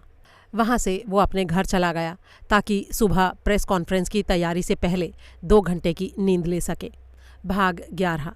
प्रेस कॉन्फ्रेंस का परिणाम प्रेस के नज़रिए से ज़्यादा उत्साहजनक साबित नहीं हुआ। उनके अनुसार अब इस स्टोरी में कोई दम नहीं रह गया था। उनकी स्टोरी के हिसाब से तो अपराधी को अभी भी छुट्टे सांड की तरह इधर उधर भटकता हुआ होना चाहिए था, पब्लिक में भय और आतंक की तीखी लहरें पैदा करते हुए। तब उनकी हेडलाइंस होती, सिरफिरा खूनी अभी तक आज़ाद। इस हेडलाइन में सनसनी होती, डर होता, और इसीलिए ये बात कि अपराधी पकड़ा जा चुका है एन यानी के लिए बड़ी ही दिल तोड़ू साबित हुई। न्यूज़ का अभी दूसरा दौर भी शुरू नहीं हुआ था और अपराधी पकड़ में भी आ गया था, और इसीलिए एन यानी पूरी तरह से निराश थी। लेकिन उसने अपने मन के भीतर पल रही इस निराशा को अपने चेहरे पर दिखने नहीं दिया और पुलिस वालों से सवाल जवाब करती रही। इन्हीं सवाल जवाबों के दौरान उसके दिमाग में एक नया विचार कौंधा, एक नई थीम। लोगों को ये लगना चाहिए कि पुलिस ने उनकी उम्मीदों से कहीं बढ़कर काम कर दिखाया था और गिरफ्तार हुआ अपराधी भी निरा भोंदू ही नहीं था। खबर को इस तरह से घुमा देने से शायद थोड़ा धूम धड़ाका किया जा सकता था, उसने सोचा, और मन ही मन खबर की इस हेडिंग पर विचार करने लगी। अमेरिका के इतिहास की सबसे तेज गिरफ्तारी। लगातार 10 मिनट तक बोलने के बाद पुलिस चीफ ने बोलने की कमान एमरसन को सौंप दी। एमरसन ने बिना कोई ड्रामेबाजी किए सीधे सीधे अपराधी और उसको पकड़े जाने के प्रोसेस के बारे में बताया। प्रेस के सारे सवालों का उसने पूरी ईमानदारी से जवाब दिया, कोई शेखी नहीं बघारी और कोई फालतू नौटंकी नहीं की। फिर रॉडेन आगे आया। उसने आते ही ऐसा दिखाया मानो पुलिस जासूसों ने तो सिर्फ आकर बस हल्की फुल्की सी भूमिका ही निभाई थी, असली काम तो अब शुरू होने वाला था। उसने कहा कि उसका ऑफिस सारे तथ्यों की जांच करेगा और सारे ज़रूरी कदम उठाएगा और उसकी टीम इस बात की पूरी कोशिश करेगी कि जेम्स बार को मृत्युदंड से कम कोई सज़ा ना हो। भाग 11। शनिवार की सुबह 9 बजे के करीब जेम्स बार की आंखें अपने सेल में खुली। उसका सिर चकरा रहा था। फौरन उसके फिंगरप्रिंट्स लिए गए और उसे 2 बार मिरांडाइज किया गया। मिरांडाइज मतलब चुप रहने का अधिकार और अपने लिए एक वकील करने का अधिकार। उसके बारे में उसे 2 बार बताया गया। बार ने चुप ही रहने का निर्णय किया, जबकि कोई भी ऐसा नहीं करता था और ना ही कर सकता था, लेकिन उसने किया। उसने मुंह तक खोलने से इनकार कर दिया। किसी के सवाल का कोई जवाब नहीं दिया। बहुत सारे लोगों ने उसका मुंह खुलवाने की कोशिशें की, लेकिन पता नहीं क्यों उसने तो जैसे अपने होठ ही सी लिए थे। भाग 12। जेम्स बार की बहन उससे छोटी थी और अविवाहित थी। वो उपनगर में एक किराए के छोटे से मकान में रहती थी। उसका नाम था रोजमेरी बार। शहर के बाकी सभी लोगों की ही तरह वो भी अंदर से बुरी तरह हिली हुई थी और इस घटना से बेहद दुखी थी। शुक्रवार रात को ही वो इस समाचार को देख चुकी थी। शनिवार की सुबह उसी समाचार ने फिर से उसका ध्यान अपनी तरफ आकर्षित किया। उसने एक पुलिस जासूस को अपने भाई का नाम लेते हुए सुना। पहले तो उसे लगा कि कहीं कोई गलती हो गई थी और उसने कोई गलत नाम सुना था, लेकिन जब डिटेक्टिव बार बार जेम्स बार बोलने लगा तो उसकी आंखों से आंसू फूट पड़े। कुछ देर तक इसी स्थिति में रहने के बाद उसने किसी तरह खुद के ऊपर काबू किया और आगे के कामों की तैयारी करने लगी। वो एक लॉ फर्म में सेक्रेटरी का काम करती थी। ये 8 आदमियों की एक फर्म थी। सभी छोटी फर्मों की तरह उसकी फर्म भी छोटे मोटे कानूनी काम किया करती थी और अपने सारे कर्मचारियों के साथ अच्छा व्यवहार करती थी। हालांकि इस काम में वेतन बहुत ज़्यादा नहीं था, लेकिन उसकी भरपाई कई दूसरी चीज़ों से करने की कोशिश की जाती थी। इसी तरह के फ़ायदों में से एक था फर्म द्वारा किया गया ये वादा कि ज़रूरत पड़ने पर फर्म किसी भी लीगल मैटर में कर्मचारी और उसके परिवार के सदस्यों की सहायता बिल्कुल मुफ्त में करेगी। लेकिन ऐसे वायदे किसी वसीयत के झगड़े, तलाक के मामले या फिर इंश्योरेंस जैसे कामों में ही काम आते थे, किसी रिश्तेदार के स्नाइपर शूटिंग में बेगुनाह फंसे होने की दुहाई में नहीं। हालांकि रोजमेरी इन सब बातों को जानती थी, फिर भी उसने सोचा कि एक बार बात करने में तो कोई हर्ज नहीं है, क्योंकि वो उसकी बहन थी और अपने भाई के लिए कुछ करना उसका पहला फ़र्ज़ बनता था। साथ ही उसका ये भी मानना था कि उसका भाई किसी भी कीमत पर दोषी नहीं हो सकता था। उसने उस पार्टनर के घर पर कॉल लगाई जिसके लिए वो काम करती थी। वो अधिकतर टैक्स संबंधी मामले देखता था, इसीलिए उसने फर्म के क्रिमिनल लिटिगेटर को फ़ोन खड़काया। क्रिमिनल लिटिगेटर ने सीधे मैनेजिंग पार्टनर को घंटी बजाई और उसने खड़े पैर सारे पार्टनर्स की एक मीटिंग बुलाई, जो कंट्री क्लब में लंच की सूरत में शुरू हुई। मीटिंग का ढका छुपा एजेंडा ये था कि कैसे भी करके इस तरह से काम किया जाए कि सांप भी मर जाए और लाठी भी न टूटे, यानी रोजमेरी बार की मदद भी ना की जाए और उसकी रिक्वेस्ट को ना भी ना कहा जाए। इसका कारण ये था कि अगर वे लोग रोजमेरी बार की मदद करने से मना करते तो बाकी कर्मचारियों और शहर के बाकी लोगों के बीच उनकी बड़ी ही बदनामी होती, और अगर वो उसकी मदद करने की कोशिश करते तो मासूम लोगों की हत्या करने के अपराधी एक खूंखार स्नाइपर की मदद करने के कारण पूरे शहर में उनकी फर्म की ऐसी बदनामी और थू-थू होती जिससे पार पाना उनके लिए बहुत मुश्किल होता। इसी बात पर विचार करने के लिए ये मीटिंग बुलाई गई थी। इस दुविधा से लिटिगेटर ने उनको उबारा। उसका नाम था डेविड चैपमैन। वो काफ़ी अनुभवी और सीनियर था और साथ ही डिस्ट्रिक्ट अटॉर्नी रॉडेन को भी अच्छी तरह से जानता था। उसने अपने मोबाइल फ़ोन से रॉडेन के घर पर कॉल लगाई। दोनों वकीलों के बीच काफ़ी लंबी और विस्तृत बातचीत हुई। थोड़ी देर के बाद वो वापस लंच टेबल पर आ पहुंचा। फिर उसने कहा, कोई सूरत नहीं है। मिस बार का भाई पूरी तरह से दोषी है और उसका बच पाना असंभव है। आप सभी जानते हैं कि मिस्टर रॉडिन के केस कानून की किताबों में पढ़ाए जाते हैं और किताब के अगले एडिशन में ये केस भी शामिल हुआ ही समझो। उसके पास जेम्स बार के खिलाफ ऐसे सबूत हैं जिनकी कोई काट ही नहीं है, कोई गुंजाइश नहीं निकल सकती। तो अब बात सिर्फ इतनी है कि हम सिर्फ इतना कर सकते हैं कि उसकी सज़ा में रियायत करने की रिक्वेस्ट करें। अगर हमने मौत की सज़ा को बिना पैरोल के आजीवन कारावास में भी बदलवा दिया तो समझो ये भी एक बड़ी जीत होगी। मिस बार और उनका भाई हमसे बस इतनी ही उम्मीद कर सकते हैं। मैनेजिंग पार्टनर ने सवाल किया, इसमें हमारा इन्वॉल्वमेंट कब तक रहेगा? सिर्फ सज़ा सुनाए जाने तक, क्योंकि दोषी तो उसे करार दिया जाना ही है, ये बात तो पक्की है। तो तुम संभाल लोगे ना? मैनेजिंग पार्टनर ने पूछा। ये तो हालात पर डिपेंड करता है। असल में देखा जाए तो ऐसा कुछ है ही नहीं जो ज़्यादा कुछ हम कर सकते हैं। और सज़ा कम करने की रिक्वेस्ट तुम किस बेस पर करोगे? डेविड चैपमैन ने मुस्कुराते हुए कहा। मुझे पता लगा है कि वो गल्फ वॉर में हिस्सा ले चुका है। हो सकता है केमिकल वेपन्स को हैंडल करने के दौरान उसके दिमाग में कहीं खलल पड़ गया हो, जिसका बुरा असर अब जाकर नज़र आया हो सकता है हम रॉडिन को भी इस मुद्दे के लिए राज़ी कर लें। मैनेजिंग पार्टनर ने मुस्कुराते हुए सिर हिलाया और फिर टैक्स का काम देखने वाले अपने पार्टनर से बोला, तो फिर मामला हो गया सेटल। आप अपनी सेक्रेटरी से कह दीजिए कि उसकी मुसीबत की इस घड़ी में हम सब उसके साथ हैं और जितनी भी मदद हम कर सकते हैं वो हम ज़रूर करेंगे।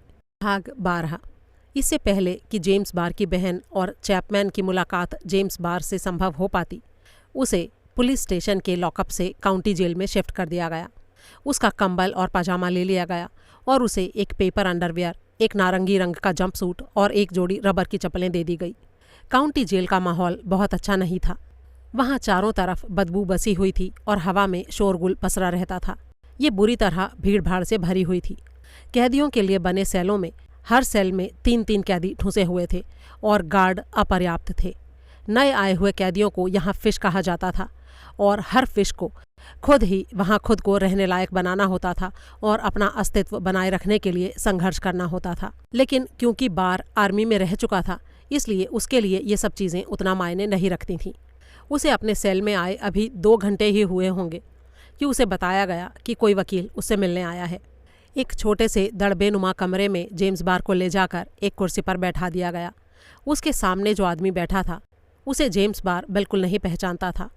उस आदमी ने कहा, मेरा नाम डेविड चैपमैन है। मैं क्रिमिनल डिफेंस अटॉर्नी हूँ, यानी एक वकील। तुम्हारी बहन मेरी ही फर्म में काम करती है और उसी ने हमसे तुम्हारी मदद करने को कहा है। बार ने कोई जवाब नहीं दिया। चैपमैन ने आगे कहा, इसीलिए मैं यहाँ आया हूँ और मैं तुम्हारी और मेरी इस बातचीत को रिकॉर्ड कर रहा हूँ। तुम्हें कोई एतराज़ तो नहीं है? बार अभी भी कुछ नहीं बोला। चैपमैन ने सवाल किया, क्या तुम्हारे ऊपर लगाए गए आरोप तुम्हें बता दिए गए हैं? बार ने फिर से कोई जवाब नहीं दिया। देखो, ये आरोप बहुत ही गंभीर हैं, इसलिए मेरी बात को ध्यान से सुनो और जो मैं पूछता हूँ उसका साफ साफ जवाब दो। बार यूं ही चुपचाप बैठा रहा। देखो, अगर तुम खुद अपनी मदद नहीं करोगे तो मैं कुछ नहीं कर पाऊंगा तुम्हारे लिए। बार ने उसे घूर कर देखा और फिर कई मिनटों तक चुपचाप अपनी जगह अड़ा बैठा रहा। फिर अचानक वो टेप की तरफ झुका और उसकी ओर मुँह करके पिछली दोपहर के बाद से पहली बार कुछ शब्द बोला। उन्होंने गलत आदमी को पकड़ा है। मैं फिर से कहता हूँ, उन्होंने गलत आदमी को पकड़ा है। चैपमैन ने फौरन कहा, अच्छा ठीक है, तो सही आदमी के बारे में तुम ही कुछ बताओ। चैपमैन की गिनती बड़े ही चतुर वकीलों में होती थी, जिसे कोर्ट में बातों में से बातें निकालकर नतीजे निकालने में महारत हासिल थी। लेकिन यहाँ पर बार ने तो दूसरा ही रुख अख्तियार कर रखा था, बस चुप बैठे रहने का। चैपमैन ने उसे बोलने के लिए उकसाने की कोशिश करते हुए कहा, देखो, कम से कम हमें तो सच्चाई का पता होना ही चाहिए। तुम्हारे खिलाफ बहुत सारे सबूत मौजूद हैं और मुझे डर है कि वो सभी तुम्हें बड़ी परेशानी में डालने के लिए काफ़ी हैं। तुम इस तरह से गूंगे बनकर बैठे नहीं रह सकते। हमें इस बारे में बात करनी ही होगी कि तुमने अगर वो सब किया तो क्यों किया।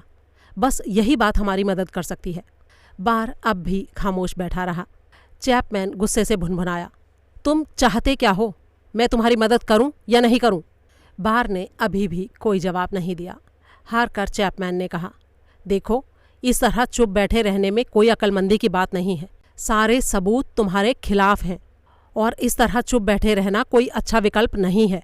अचानक बार के होठों से कुछ शब्द निकले, मेरे लिए जैक रीचर को बुलाओ। उसने कहा। किसे? जैक रीचर को।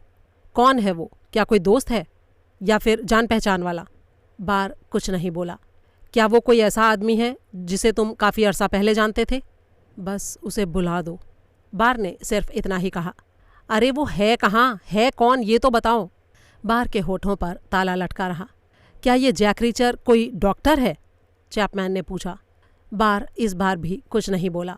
वो अपनी कुर्सी से उठ खड़ा हुआ और तब तक क्यूबिकल के दरवाजे को ठकठकाता रहा जब तक कि जेलर आकर उसे दोबारा फिर उसी भीड़ भाड़ भरे सेल में ना पहुंचा आया। भाग 13। चैपमैन ने अपने ऑफिस में रोजमेरी बार और अपनी फर्म के इन्वेस्टिगेटर की मुलाकात का इंतज़ाम किया। ये इन्वेस्टिगेटर एक रिटायर्ड पुलिस वाला था जिसे ज़रूरत पड़ने पर शहर की करीब करीब सारी लॉ फर्म्स रिटेन किया करती थीं। ये एक लाइसेंसधारी प्राइवेट डिटेक्टिव था। इसका नाम था फ्रैंकलिन।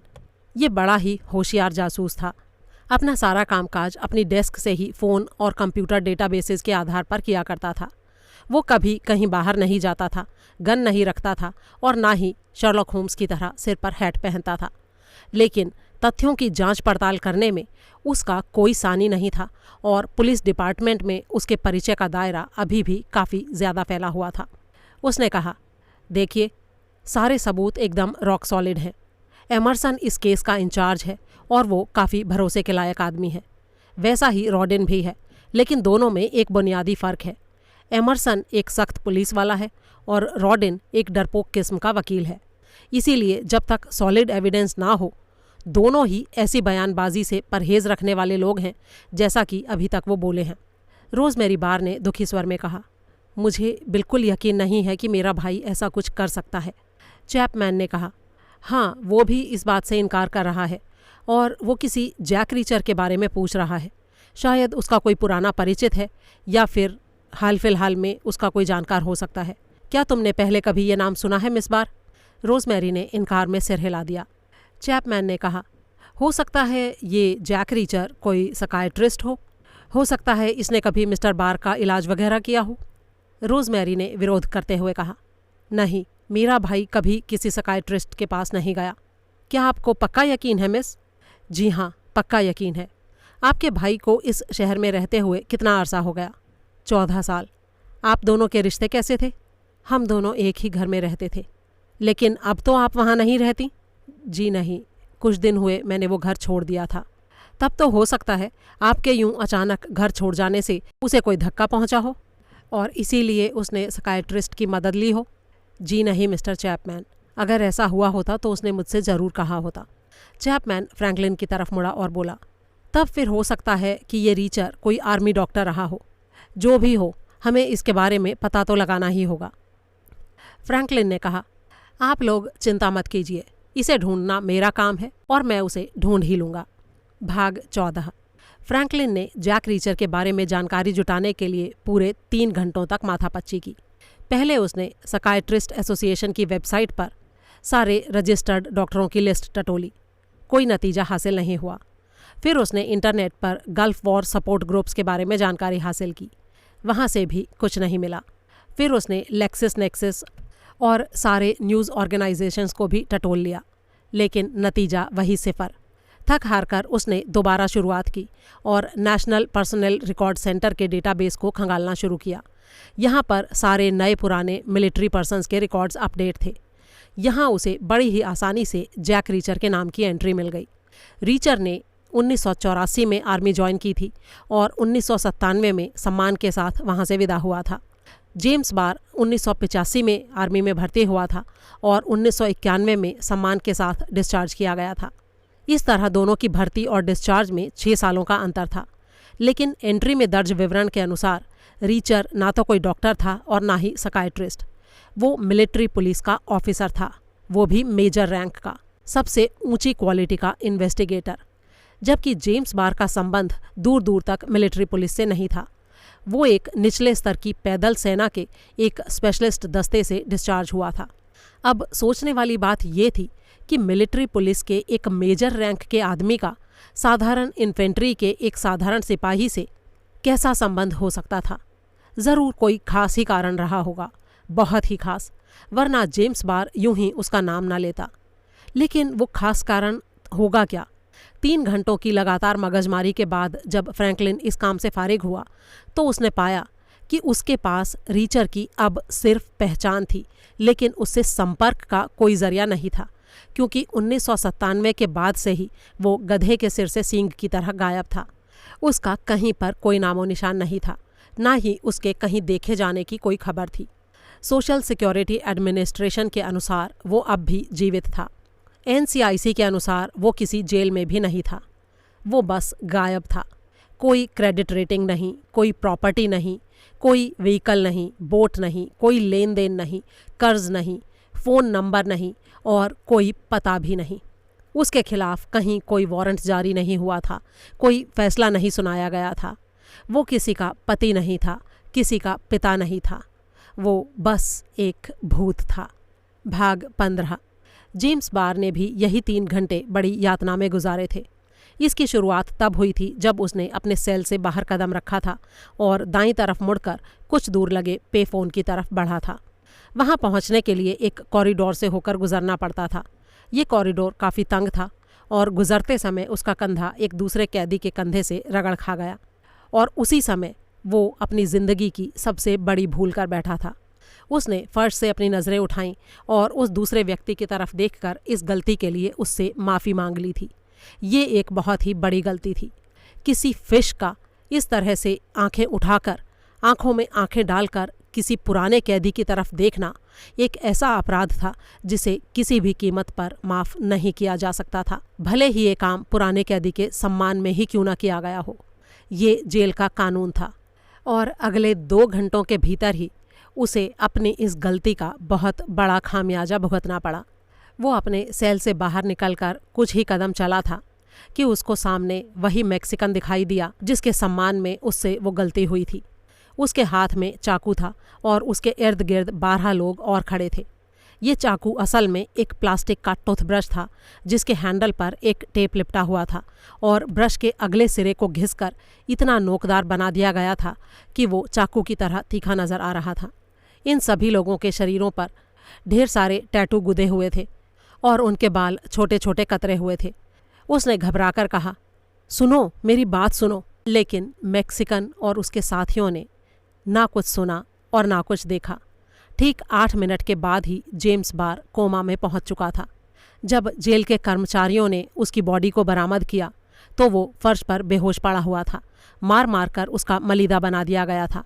उसके पूरे शरीर पर किसी धार वाले हथियार से गोदने के जख्म थे और काफ़ी मात्रा में दिमाग और रीढ़ की हड्डी के बीच वाले हिस्से में इंटरनल ब्लीडिंग हुई थी।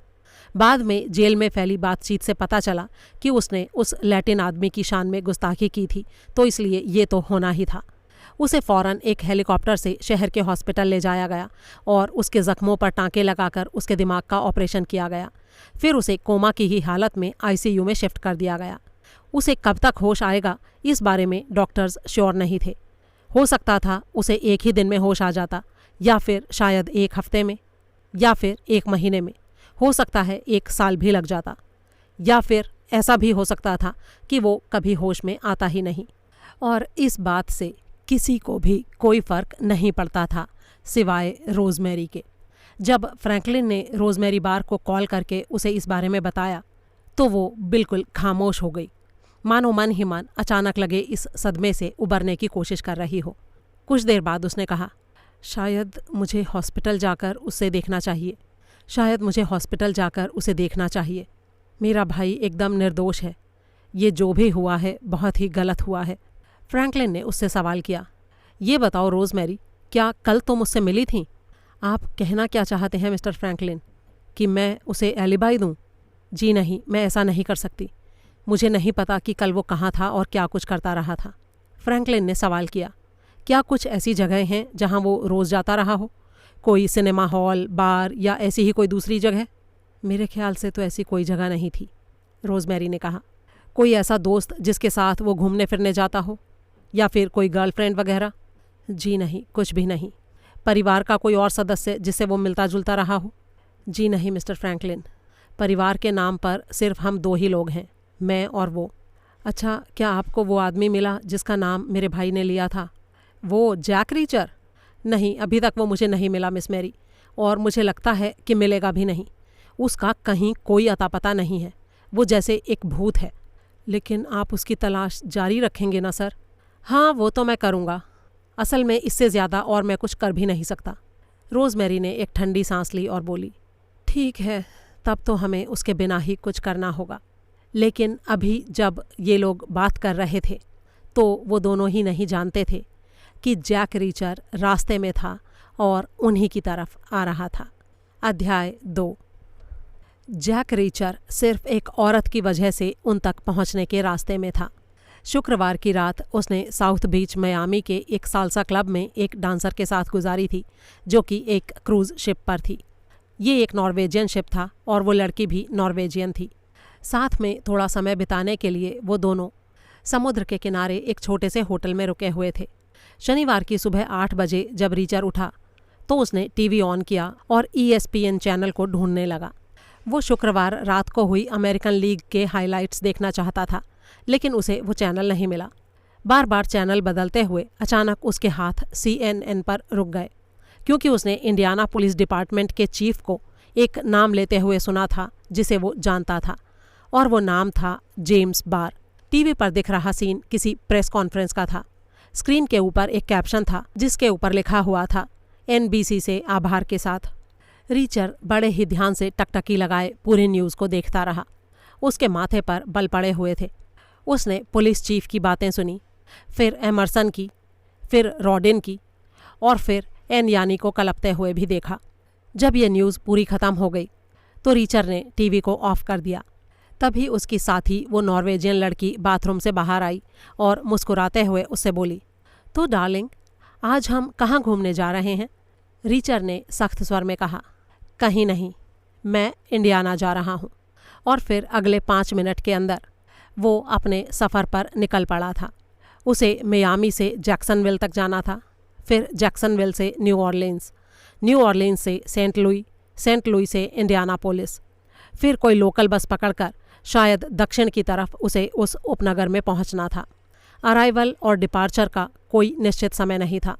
शुरू से आखिर तक कम से कम उसे 48 घंटे इस सफ़र में लगने थे। हालांकि उसकी इच्छा फ्लाइट से या फिर कोई कार हायर करके इस सफ़र को पूरा करने की थी, लेकिन उस समय ये उसकी कड़की का दौर चल रहा था। और उससे भी बड़ी बात ये थी कि उसे बस में सफ़र करने में मज़ा आता था। भाग 2। रविवार की सुबह 10 बजे रोज़मेरी बार ने फ्रैंकलिन से उसके घर पर मुलाकात की। उसने कहा, मिस्टर फ्रैंकलिन, मैं सोच रही हूँ कि इस काम के लिए कोई दूसरा वकील कर लूँ। डेविड चैपमैन तो पहले से ही ये तय करके बैठा है कि मेरा भाई दोषी है। आपको क्या लगता है? फ्रैंकलिन ने जवाब दिया, मैं इस बात पर कोई कमेंट नहीं करूँगा, वो मेरे एम्प्लॉयर्स में से है। अच्छा ये बताओ, तुम्हारी हॉस्पिटल विज़िट कैसी रही? बहुत बुरी मिस्टर फ्रैंकलिन। मेरा भाई ICU में है और वहाँ भी उसे जेल की ही तरह रखा गया है। उन्होंने उसके हाथ हथकड़ियों से बेड में बांध रखे हैं। ज़रा सोचिए, वो कोमा में है बेचारा, और इनको क्या लगता है कि वो वहाँ से निकल भागेगा? लीगल पोजीशन क्या है मिस रोज़मेरी? उसे गिरफ्तार कर लिया गया है, लेकिन अभी तक उसके ऊपर कोई चार्ज लगाकर कोर्ट में हाजिर नहीं किया गया है उसे। एक तरह से वो वेटिंग पीरियड में है कि कब उसकी किस्मत का फ़ैसला होता है, और इन सारे लोगों को लगता है कि उसे ज़मानत तक नहीं मिलने वाली है। बाकी सब बातें तो ठीक है मिस्टर फ्रैंकलिन, लेकिन मुझे साफ साफ लगता है कि उसे इस तरह हथकड़ियों में नहीं जकड़ा जाना चाहिए, और कम से कम उसे किसी मिलिट्री हॉस्पिटल में दाखिल कराया जाना चाहिए। और ये सारी बातें तब तक नहीं होने वाली हैं जब तक मैं कोई दूसरा वकील नहीं हायर कर लेती। फ्रैंकलिन ने कुछ देर चुप रहकर सोचा, फिर बोला, और उसके खिलाफ जो सारे सबूत हैं उनको तुम कैसे एक्सप्लेन करोगी? मैं अपने भाई को अच्छी तरह जानती हूँ मिस्टर फ्रैंकलिन, लेकिन तुम उसे छोड़कर चली गई थी ना, तो उसका कोई कारण तो रहा ही होगा। जी हाँ, था, लेकिन वो कोई और कारण था।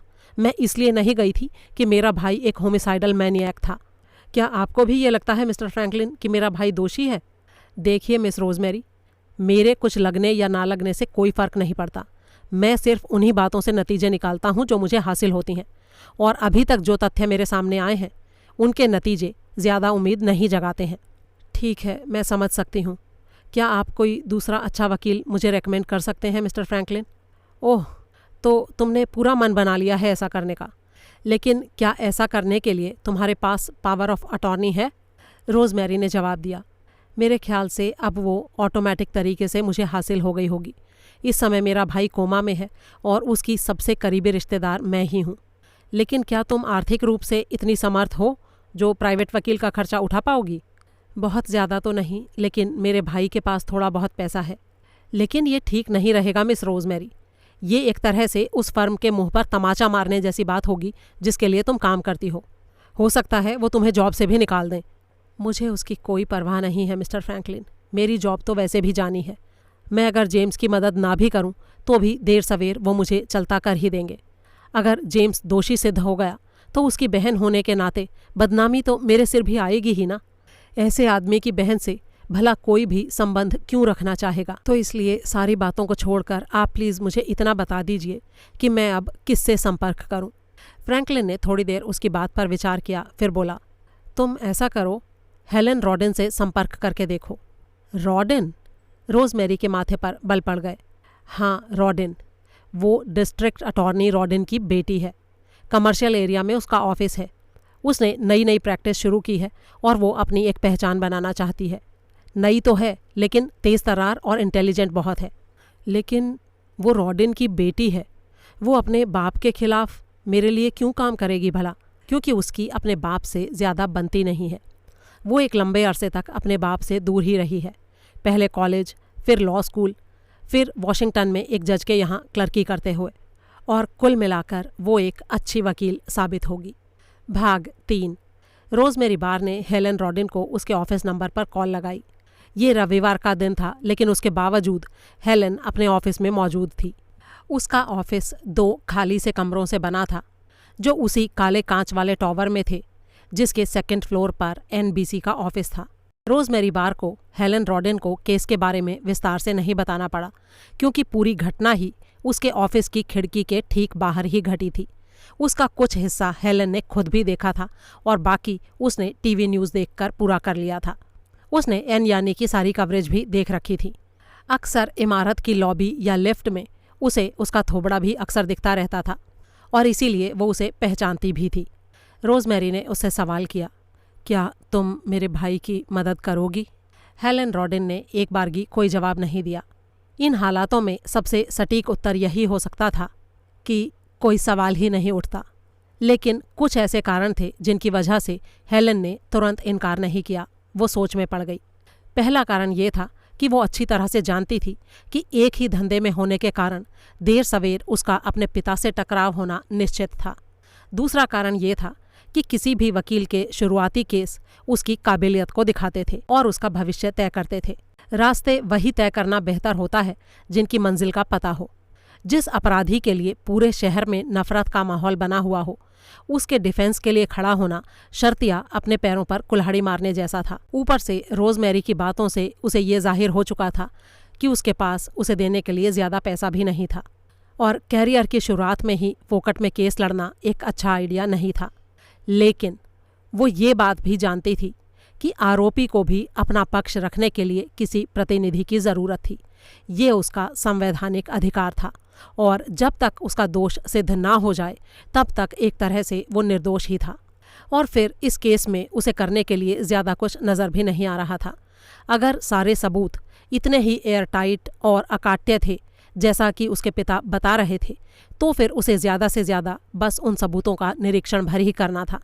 अगर वो सारे सबूत सही हुए तो वो अपराधी को अपना अपराध स्वीकार करने की सलाह देगी और फिर चुपचाप खड़े होकर अपने पिता को कानूनी पैंतरों से उसका पुलिंदा बांधते देखेगी। और इसमें कुछ गलत भी नहीं होगा, ये सिर्फ एक कानूनी प्रोसीजर होगा। तो कुल मिलाकर मतलब ये था कि बिना किसी ज़्यादा मेहनत के वो अपने पहले केस को सक्सेसफुली हैंडल कर पाएगी।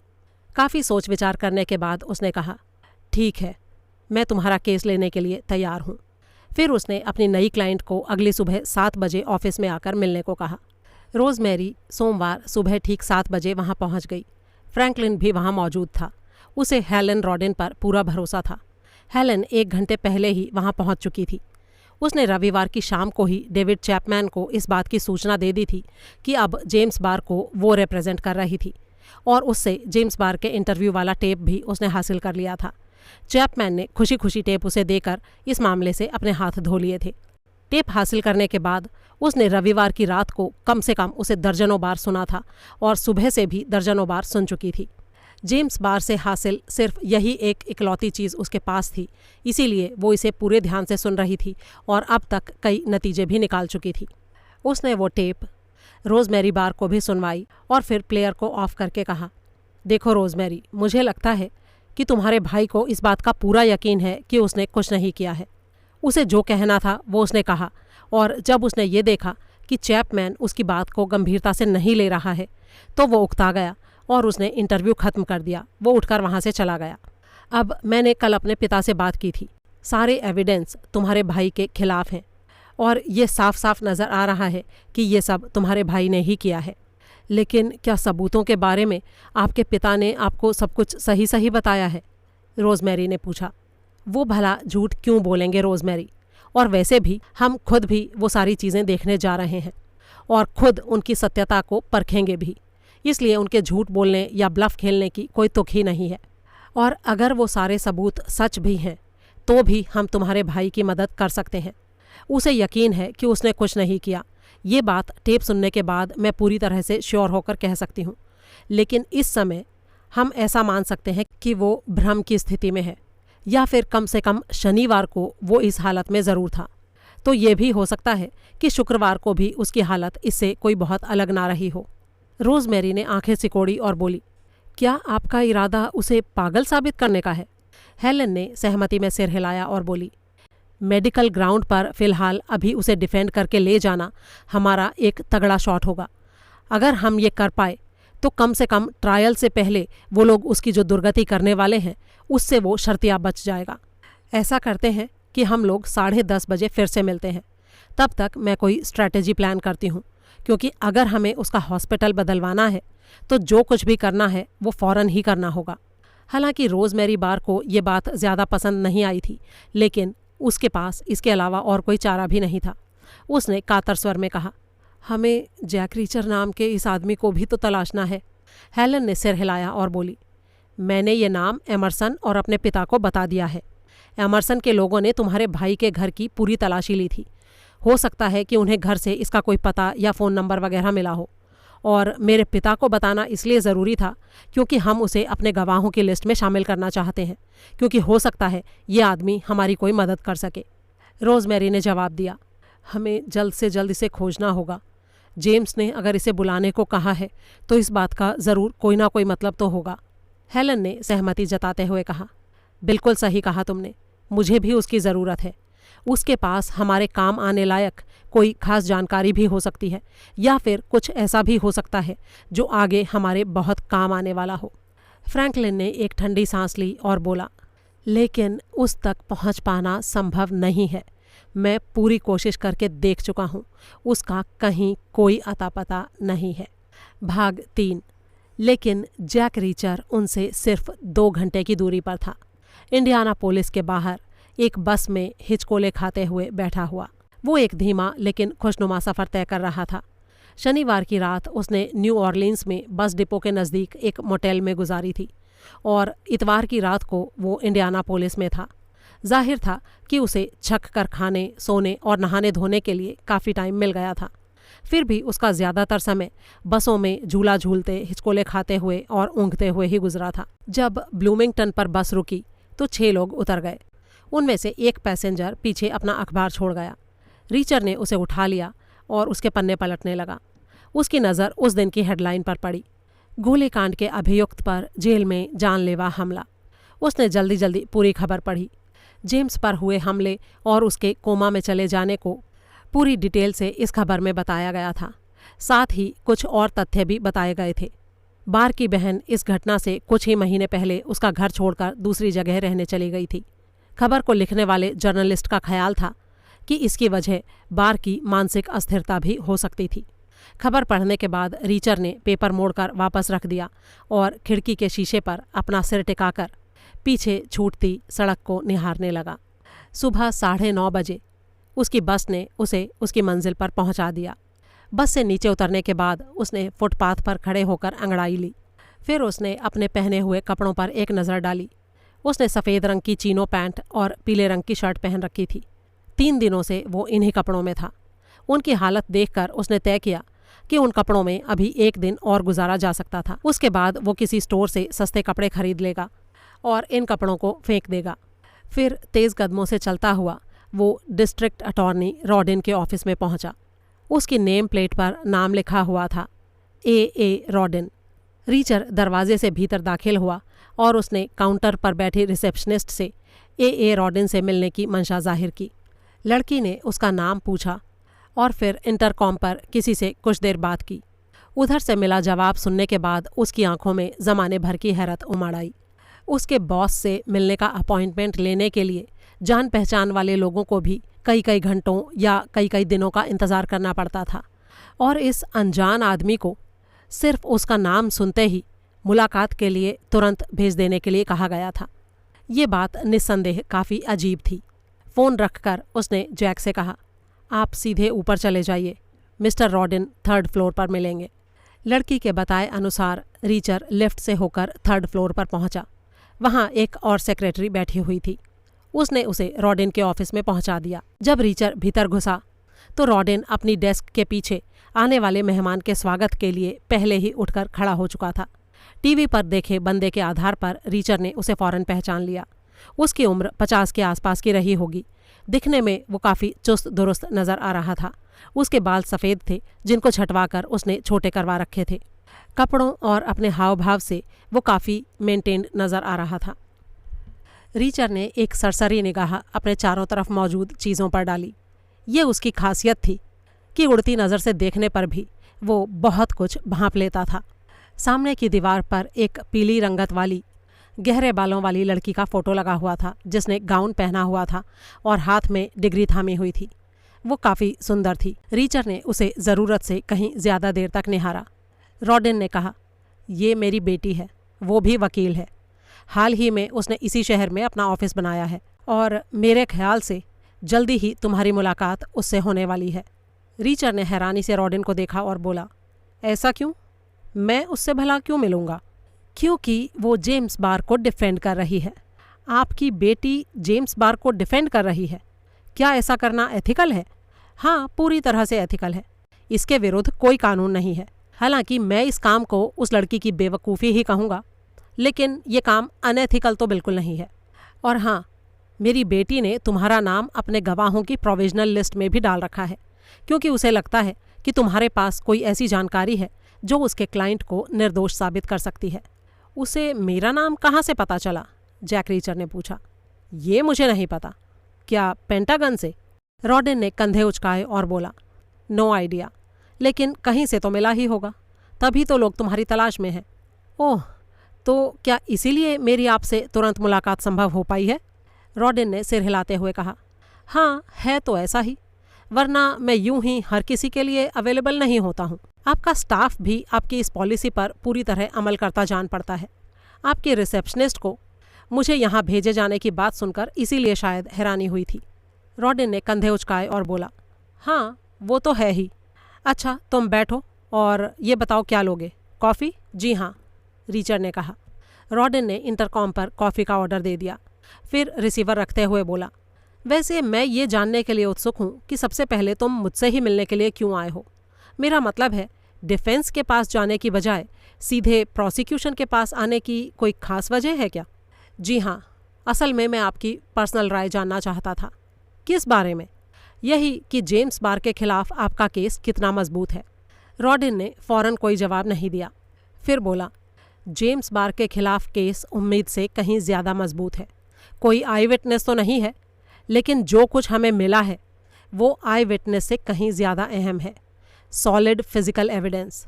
और साइंस ना तो कभी झूठ कहता है और ना ही कंफ्यूज होता है। सबूतों का एक पूरा सिलसिला है हमारे पास, जो सीधे इस आदमी का संबंध उस घटना से जोड़ते हैं। कितने सॉलिड हैं वो सबूत? जैक रीचर ने पूछा। मिलने वाला हर सबूत हमारी उम्मीद से कहीं बढ़कर है, इतने स्पष्ट जितने मैंने आज तक कभी नहीं देखे। जैक रीचर ने कंधे उचकाए और बोला, मैंने पहले भी बहुत बार प्रोसिक्यूटर्स को ये सब बोलते और कहते सुना है। ज़रूर सुना होगा मिस्टर रीचर, लेकिन इस प्रोसिक्यूटर को नहीं। मैं फूंक फूंक कर कदम रखने वाला आदमी हूँ। मैं तब तक किसी केस में हाथ नहीं डालता जब तक मुझे नतीजों पर पूरा एतबार ना हो। तब तक एक लड़की एक ट्रे में कॉफ़ी लेकर आ गई। दोनों ने कॉफ़ी ली और चुस्कियाँ लेते हुए रॉडिन ने कहा, जो तुम जानना चाहते थे वो मैंने बता दिया।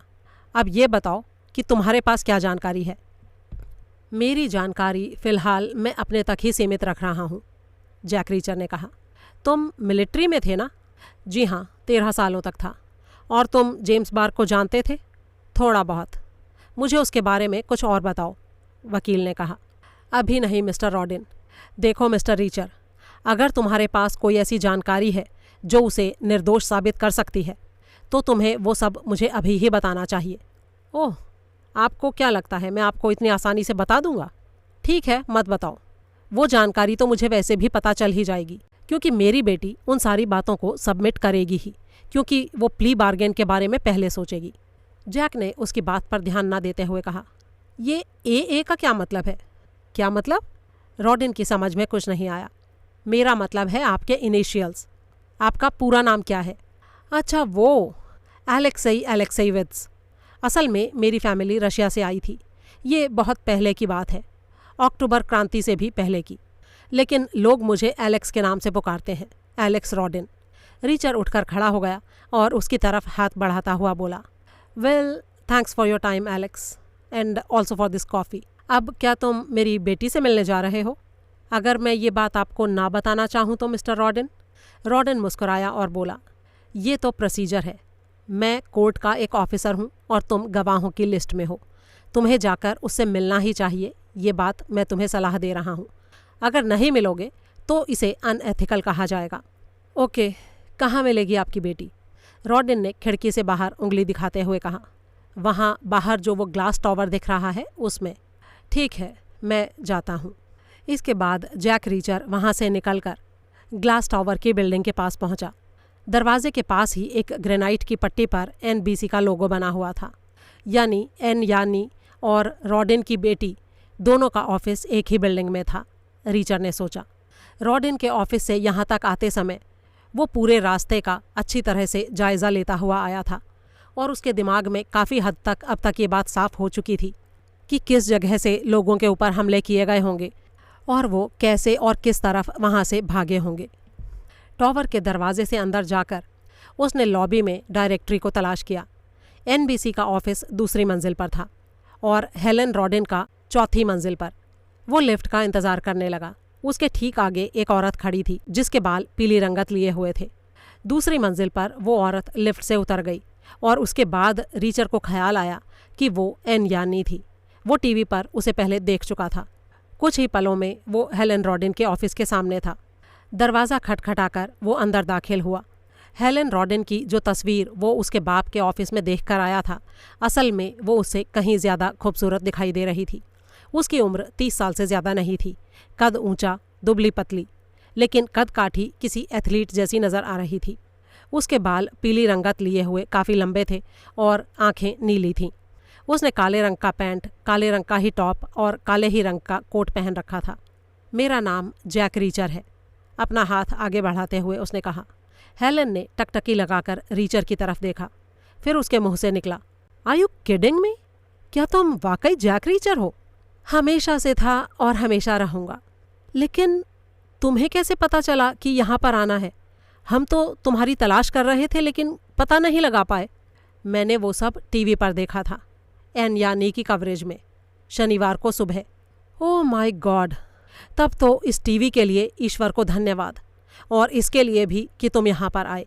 रीचर खिड़की की तरफ चला गया और बाहर देखने लगा। वो इस समय चौथी मंजिल पर था और उसे अपने ठीक सामने वो पूल नज़र आ रहा था जहाँ से वो गोली मिली थी। इस समय वो पूरी तरह से खाली था। उसकी काली टाइल्स पर बस थोड़ा कीचड़ ही नज़र आ रहा था। रीचर ने सवाल किया, क्या जब ये सब हुआ तब तुम यहीं पर थीं? हाँ, मैं यहीं थी। क्या तुमने सब कुछ देखा था? पहले तो नहीं देखा था। मैंने पहले 3 शॉट सुने थे। वो अचानक बड़े ही तेज़ी से किए गए थे। पहला शॉट हुआ, फिर पल भर के लिए कोई आवाज़ नहीं आई, फिर लगातार 2 शॉट, फिर पहले के मुकाबले कुछ ज़्यादा देर के लिए कोई आवाज़ नहीं आई। मैं अपनी कुर्सी से उठी ही थी कि अचानक लगातार 3 शॉट्स फायर किए गए, बड़ी ही भयानक किस्म के। रीचर ने मन ही मन सोचा, पहला शॉट और फिर एक पल का विराम। ये पक्के तौर पर किसी दक्ष राइफलमैन का ही काम था, जो ये देख रहा था कि पहला कोल्ड शॉट किधर गया था। इसके कई कारण थे, ठंडी नाल, रेंज, हवा का बहाव, लेंस से देखने और निशाने का अंदाज़ा। फिर उसने पूछा, तुमने लोगों को मरते देखा था? हाँ, 2 लोगों को। बड़ा ही भयानक था वो सब, हेलेन ने कहा। तुमने कहा था 3 शॉट्स, लेकिन मरे 2 लोग। हाँ, एक मिस हो गया था मिस्टर रीचर, शायद चौथा या 5वां। उन्होंने पूल से बुलेट ढूंढ निकाली है और इसीलिए इस वक्त पूल खाली पड़ा है। ये बुलेट सबूतों में से एक है। राइफल का संबंध ये क्राइम से स्थापित करती है। क्या तुम मरने वालों में से किसी को जानती हो? रीचर ने अगला सवाल किया। नहीं, वो सभी आम लोग थे जो एक गलत टाइम पर गलत जगह मौजूद थे, बस। लेकिन मैंने बंदूक की नली पर चमक देखी थी, वहाँ अंधेरे में, एक छोटी चिंगारी जैसी, यानी मजल फ्लैशेस। वैसे तुम अभी आ कहाँ से रहे हो? तुम्हारे डैड के ऑफिस से, उनसे मिलकर आया हूँ। तुम मेरे डैड के ऑफिस गए थे आज? हाँ, मैंने कहा ना, मैं सीधे वहीं से आ रहा हूँ। लेकिन तुम उनके ऑफिस क्यों गए? तुम मेरे गवाह हो, तुम्हें उनसे नहीं मिलना था। लेकिन तुम्हारे फादर तो बातें करने के लिए बहुत उत्सुक थे। तो तुमने उन्हें क्या बताया? कुछ भी नहीं, उल्टा मैंने ही उनसे सवाल पूछे। मैं ये जानना चाहता था कि उनका केस जेम्स बार के खिलाफ कितना मजबूत है। हेलेन ने उसे घूरते हुए कहा, जेम्स बार को मैं रिप्रेजेंट कर रही हूँ और तुम डिफेंस के विटनेस हो। तुम्हें सीधे मुझसे बात करनी चाहिए थी, ना कि उनसे। रीचर ने उससे पूछा, तुम्हें मेरा नाम कैसे पता चला? जेम्स बार से, और कैसे भला? जेम्स बार से? मुझे इस बात पर यकीन नहीं होता। ठीक है, तुम खुद ही सुन लो। हेलेन डेस्क की तरफ मुड़ी और उसने एक पुराने टाइप के कैसेट प्लेयर का बटन दबा दिया। पूरी बातचीत उसे सुनवाने के बाद उसने प्लेयर को ऑफ कर दिया और बोली, ये जो दूसरा आदमी था, ये उसका पहला वकील था। मुझे कल ही इस केस के लिए हायर किया गया है। मेरी क्लाइंट है जेम्स बार की बहन, उसकी सबसे करीबी रिश्तेदार। जैक रीचर ने एक बार फिर से वो रिकॉर्डिंग सुनी। ये शर्तिया जेम्स बार की ही आवाज़ थी, धीमी, तनाव में डूबी हुई और कुछ कुछ भर्राई हुई। ये एक ऐसे शख्स की आवाज़ थी जो बस कभी कभार ही बोलता था, और इस वक्त वो कह रहा था, प्लीज़ मेरे लिए जैक रीचर को बुलाओ। जैक रीचर भौचक्का सा खड़ा था, जैसे उसे कुछ समझ में न आ रहा हो। हेलेन रॉडिन ने उसकी तरफ गहरी निगाहों से देखा, फिर अपनी घड़ी की तरफ नज़र डाली और बोली, 10:30 बजे क्लाइंट कॉन्फ्रेंस है। मैं चाहती हूँ कि तुम भी उसमें मौजूद रहो। कॉन्फ्रेंस में उसने रीचर को इस तरह पेश किया जैसे कोई जादूगर स्टेज पर अपना करतब दिखाता है। सबसे पहले जो आदमी पहुंचा वो था फ्रैंकलिन। उसके बाद आई रोजमेरी बार। हेलेन के ऑफिस में अलग से कॉन्फ्रेंस रूम नहीं था, इसलिए चारों लोग भीतर वाले ऑफिस में आ गए। हेलेन अपनी डेस्क पर बैठ गई और फ्रैंकलिन उसके एक कोने पर। रीचर ने खिड़की की चौखट से कमर टिका ली। रोजमेरी बार नर्वस भाव से इधर उधर टहलने लगी।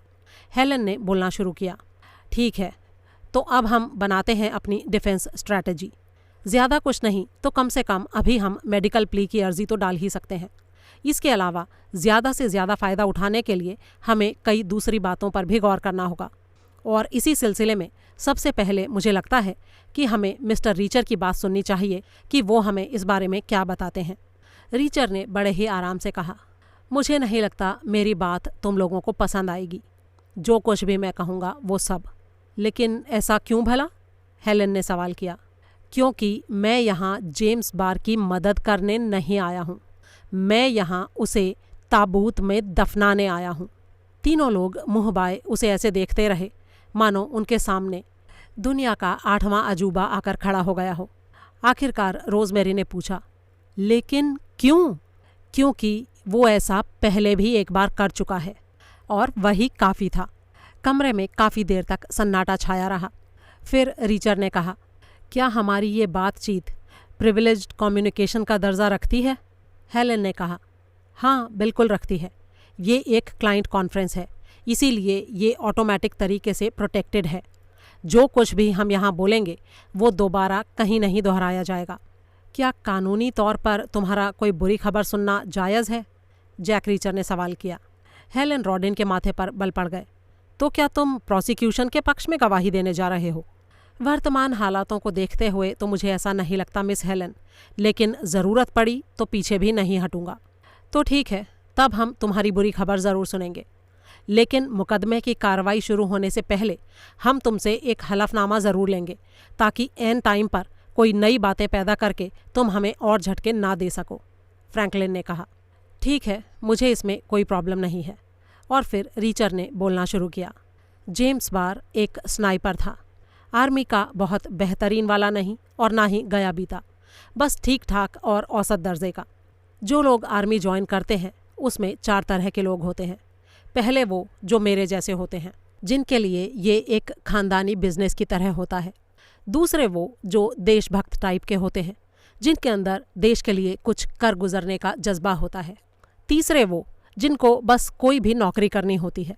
और चौथे वो जिनको दूसरों को मारना बहुत पसंद होता है और उनके ख्याल से मिलिट्री ही वो एकमात्र ऐसी जगह होती है जहां लीगल तरीके से वो अपने इस शौक को पूरा कर सकते हैं। जेम्स बार इसी चौथी किस्म का आदमी था। उसको लगता था कि लोगों को मारने में बड़ा ही आनंद आता है, लेकिन उसे ये मौका कभी हासिल नहीं हुआ। जब मैं मिलिट्री पुलिस में था तब मैंने उसके बारे में गहरी छानबीन की थी, हर बात का पता लगाया था। उसे ट्रेनिंग लेते हुए 5 साल हो गए थे। मैंने उसकी लॉग बुक्स को चेक किया था। ट्रेनिंग के दौरान उसने कभी कभी 2000 राउंड हर हफ्ते भी फायर किए थे, लेकिन ये सारी गोलियां पेपर टारगेट या पुतलों पर इस्तेमाल हुई थीं।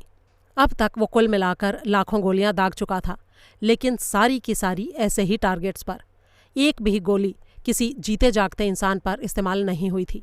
1989 के पनामा युद्ध में भी उसे शामिल नहीं किया गया था। उन दिनों हमारी फोर्स काफ़ी भारी भरकम थी और इस युद्ध में ज़्यादा सैनिकों की ज़रूरत नहीं थी, इसीलिए बाकी बहुत सारे लोगों की तरह उसे भी ये मौका नहीं मिल पाया। फिर 1990 में डेजर्ट शील्ड हुआ, उसे सऊदी अरब भेजा गया, लेकिन 1991 के डेजर्ट स्टॉर्म में वो नहीं था। वो पूरा युद्ध ज़्यादातर हवाई हमलों के ज़रिए लड़ा गया था। फिर डेजर्ट स्टॉर्म ख़त्म होते ही उसे कुवैत सिटी भेज दिया गया। रोज़मेरी बार ने सवाल किया, कुवैत सिटी में क्या हुआ? रीचर ने जवाब दिया, कुवैत सिटी में ये हुआ कि उसका दिमाग खिसक गया। रशियनों को खदेड़ा जा चुका था, इराक फिर से काबिज हो चुका था। उसने देखा कि युद्ध खत्म हो चुका है। उसे ट्रेनिंग लेते अब तक करीब 6 साल होने को आए थे और उसने एक भी गोली दुश्मन पर नहीं चलाई थी, और शायद आगे भी ये काम मुश्किल ही था। उसकी ट्रेनिंग का अधिकतर हिस्सा काल्पनिक परिस्थितियों में असली प्रतिक्रियाओं से जुड़ा हुआ था। दुश्मनों के बीच किस तरह से दिमाग के निचले हिस्से का निशाना लेना है, किस तरह धीमे धीमे सांसों को अंदर बाहर करते हुए ट्रिगर का इस्तेमाल करना है, कैसे गोली निकलते ही पल भर के लिए रुकना है, गोली लगते ही सिर के पिछले हिस्से में नज़र आने वाली गुलाबी धुंध को देखना है, वगैरह वगैरह। सैकड़ों बार उसने ये सारी बातें अपने दिमाग में दोहराई थीं, लेकिन असल में उसने ये सब कभी नहीं देखा था, एक बार भी नहीं। और वो ये सब कुछ असल में देखना चाहता था, और इसीलिए एक दिन वो अकेले ही निकल पड़ा कुवैत सिटी में। उसने एक ठिकाना ढूंढा और शिकार का इंतज़ार करने लगा। फिर एक अपार्टमेंट से बाहर आ रहे 4 लोगों को उसने अपनी राइफल से मार गिराया। फायरिंग के लिए उसने एक पार्किंग गैराज को चुना था, दूसरे फ्लोर से। अपार्टमेंट की बिल्डिंग का दरवाज़ा ठीक उसके सामने था। मरने वाले सभी लोग अमेरिकन आर्मी के नॉन कमीशन्ड ऑफिसर्स थे, और उस समय वो सब सादे कपड़ों में थे। कमरे में मौजूद तीनों लोग जैक रीचर की बातें हैरानी से मुँह बाए सुन रहे थे। रोज़मेरी बार अपना सिर हिलाते हुए बोली, ये सच नहीं हो सकता। उसने ये नहीं किया होगा। अगर किया होता तो वो जेल में होता, लेकिन इसकी बजाय उसे आर्मी से पूरे सम्मान के साथ डिस्चार्ज किया गया था, गल्फ वॉर के तुरंत बाद, मेडल के साथ। तो ऐसा होना कैसे मुमकिन था? रीचर मुस्कुराया और बोला, इसीलिए तो मैं यहाँ पर हूँ। उस मामले में एक पेच था। पूरे घटनाक्रम को याद कीजिए। हमें 4 मरे हुए लोग मिले थे और हमने अपनी इन्वेस्टिगेशन वहीं से शुरू की थी। हमें जो तथ्य मिले उनके ऊपर काम करते करते हम तुम्हारे भाई तक पहुँचे थे, लेकिन ये सब इतना आसान नहीं रहा था। कई बार हम दिशा भटके थे, और इसी दौरान हमें उन 4 लोगों के बारे में कुछ ऐसी बातें पता चली थी जो उनके काम और पद के हिसाब से ठीक नहीं थी। वो लोग कुछ ऐसा काम कर रहे थे जो उन्हें कभी नहीं करना चाहिए था। ऐसा वो क्या कर रहे थे? हेलन रॉडिन ने सवाल किया। कुवैत सिटी खूब अमीर अरब शेखों से भरी हुई थी, यहाँ तक कि वहाँ के आम आदमी के पास भी रोलेक्स घड़ियाँ, कीमती कारें और सोने की टोटियां और नल लगे हुए संगमरमर के बाथरूम थे। लड़ाई छिड़ते ही उनमें से अधिकतर लोग अस्थायी तौर पर भाग खड़े हुए थे और पीछे अपना सब कुछ ऐसे ही छोड़ गए थे। कुछ लोग तो अपने पूरे परिवार तक छोड़ गए थे, बहन, बेटियां, बीवी, बहुएं, सब कुछ। हमारे ये चारों मृतक बंदे उसी तरह वहाँ लूटपाट कर रहे थे जैसा कभी इराकी फौज किया करती थी। हो सकता है उनके लिए ये आम बात रही हो, लेकिन हमारी नज़र में ये लूटपाट, डकैती और बलात्कार के मामले थे। उस दिन उस बिल्डिंग में वो अपनी करतूतों के काफ़ी सबूत छोड़ कर गए थे। ऐसे ही किसी दूसरी इमारतों में भी किसी और दिन उन्होंने छोड़े होंगे। हमें उनके लॉकरों से बहुत सारा लूट का माल मिला, बेशकीमती घड़ियाँ, हीरे जवाहरात और बहुत सारी दूसरी चीज़ें। और कुछ दूसरे सबूतों से हमें ये भी पता चला कि उन्होंने बहुत सारी औरतों को भी अपनी हवस का शिकार बनाया था। निस्संदेह ये सब एक राजनीतिक मामला बन सकता था। हमारी आर्मी और सरकार की बेइज्जती हो सकती थी। गल्फ वॉर को पूरी दुनिया में हमारी एक बड़ी सक्सेस के रूप में देखा जा रहा था। इसीलिए हमें फ़ौरन ये आदेश दिया गया कि इस पूरे मामले को यहीं दबा दिया जाए, और हमने ऐसा ही किया। इसका ये भी मतलब था कि जेम्स बार को भी बरी कर दिया जाता, क्योंकि उन मृतकों की करतूतों की खबरें एक निश्चित दायरे में तो फैल ही चुकी थीं। हम जानते थे कि जेम्स बार का वकील इन सारी बातों को इस्तेमाल करने से चूकने वाला नहीं था। अगर हम बार पर मुकदमा चलाते तो उसका वकील इन घटनाओं का इस्तेमाल करके बार की करतूत को जायज़ ठहराने की पूरी कोशिश करता। इसीलिए हमें ये रिस्क ना लेने को कहा गया, और इसीलिए उस वक्त हमारे हाथ बंधे हुए थे। रोज़मेरी बार ने कुछ सोचते हुए कहा, लेकिन हो सकता है जेम्स ने ये काम इसीलिए किया हो कि उसको उन चारों की करतूतों का पता चल गया हो। जी नहीं मिस, ऐसा कुछ भी नहीं था। जेम्स बार पहले उन चारों से कभी मिला तक नहीं था। उस समय वो सिर्फ अपनी उस दबी हुई इच्छा को पूरी कर रहा था, एक जीते जागते इंसान को मारने की इच्छा। उसने व्यक्तिगत तौर पर मेरे सामने ये सब कबूल किया था, बाकी के सारे तथ्यों के सामने आने से बहुत पहले, और इसीलिए हमने इस मामले को रफा दफा करके उसे जाने दिया था। उसके हाथों मारे गए चारों आदमियों के बारे में हमने कह दिया था कि उनको फिलिस्तीनियों ने मारा था। मजबूरी में हम लोगों ने ये सब काम किया तो ज़रूर, लेकिन मैं इस पूरे मामले को लेकर बहुत ही आक्रोश में था। मैंने ऐसे हालात इससे पहले कभी नहीं देखे थे। एक खूनी मेरी आंखों के सामने खून करके साफ बचकर निकला जा रहा था, और मैं चाहते हुए भी उसे सज़ा नहीं दिलवा सकता था। इसीलिए उसके जाने से पहले मैं उससे आखिरी बार मिला, और मैंने उससे कहा कि ये उसकी खुशकिस्मती ही थी जो इस बार ऐसा हुआ, लेकिन हर बार ऐसा नहीं होने वाला था, और इसीलिए उसे हद में ही रहना था पूरी जिंदगी। अगर कभी दोबारा ऐसा होगा तो मैं ज़रूर आऊँगा और उसे ताबूत में दफना कर ही जाऊँगा, और इसीलिए मैं यहाँ आया हूँ। हेलन रॉडिन ने कहा, ये तो ज़रूर क्लासिफाइड इन्फॉर्मेशन होगी। मेरा मतलब है इसे कभी बाहर नहीं आने दिया गया होगा, वरना तो बहुत बड़ा स्कैंडल खड़ा हो जाता। रीचर ने सहमति में सिर हिलाया। हाँ, ये एक टॉप सीक्रेट है जो पेंटागन की दीवारों के बीच ही कैद है। इस बार बस मुझे ये देखना है कि इस भारी मुसीबत में मेरा दखल बनता है या नहीं। जैसा लग रहा है उसके हिसाब से तो मुझे नहीं लगता कि बनेगा, क्योंकि मुझे यकीन है कि तुम्हारे पिता मेरी किसी मदद के बिना ही जेम्स बार को उसके अंजाम तक पहुंचा देंगे। फिर भी अगर उनको मेरी किसी मदद की ज़रूरत हुई तो मैं पीछे नहीं हटूंगा। तब हेलन को पूरी बात समझ में आई। तो इसका मतलब तुम यहाँ मुझ पर दबाव बनाने आए हो, ये जताने आए हो कि अगर मैं इस मामले में ज़्यादा उछल कूद करूँगी तो तुम मेरी टांगें ही काट दोगे। रीचर ने शांत स्वर में कहा, मैं यहाँ सिर्फ अपना वादा निभाने आया हूँ जो मैंने जेम्स बार से किया था। फिर वो अपने पीछे 3 हैरान, परेशान और हलकान लोगों को छोड़कर बाहर निकल गया। नीचे जाने के लिए वो फिर से लिफ्ट में घुस गया। दूसरे फ्लोर से एन यानी उसमें फिर से सवार हुई। रीचर ने मन ही मन सोचा, ये क्या दिन भर ऐसे ही लिफ्ट में घूमती रहती है, इस फिराक में कि कोई उसे पहचाने और ऑटोग्राफ मांगे। पलक झपकते ही लिफ्ट नीचे पहुंच गई। वो उसके साथ चलता हुआ बाहर निकला और उसे पूरी तरह से नज़रअंदाज करके मेन गेट की तरफ बढ़ गया। कुछ देर वो प्लाजा में ठिठका खड़ा रहा, मन ही मन किसी नतीजे पर पहुंचने की कोशिश करता हुआ। जेम्स बार की वर्तमान स्थिति ने सारे समीकरण बिगाड़ दिए थे। वो उसके होश में आने तक एक ही जगह रुककर नहीं रह सकता था। उसे होश में आने में हफ्ते या महीने लग सकते थे, और रीचर एक ही जगह टिक कर रहने वाला इंसान नहीं था। इसके अलावा वो एलेक्स रॉडिन को कोई हिंट भी नहीं दे सकता था। उससे एक गलती ऑलरेडी हो चुकी थी कि एलेक्स से बातचीत के दौरान वो पेंटागन का नाम ले बैठा था।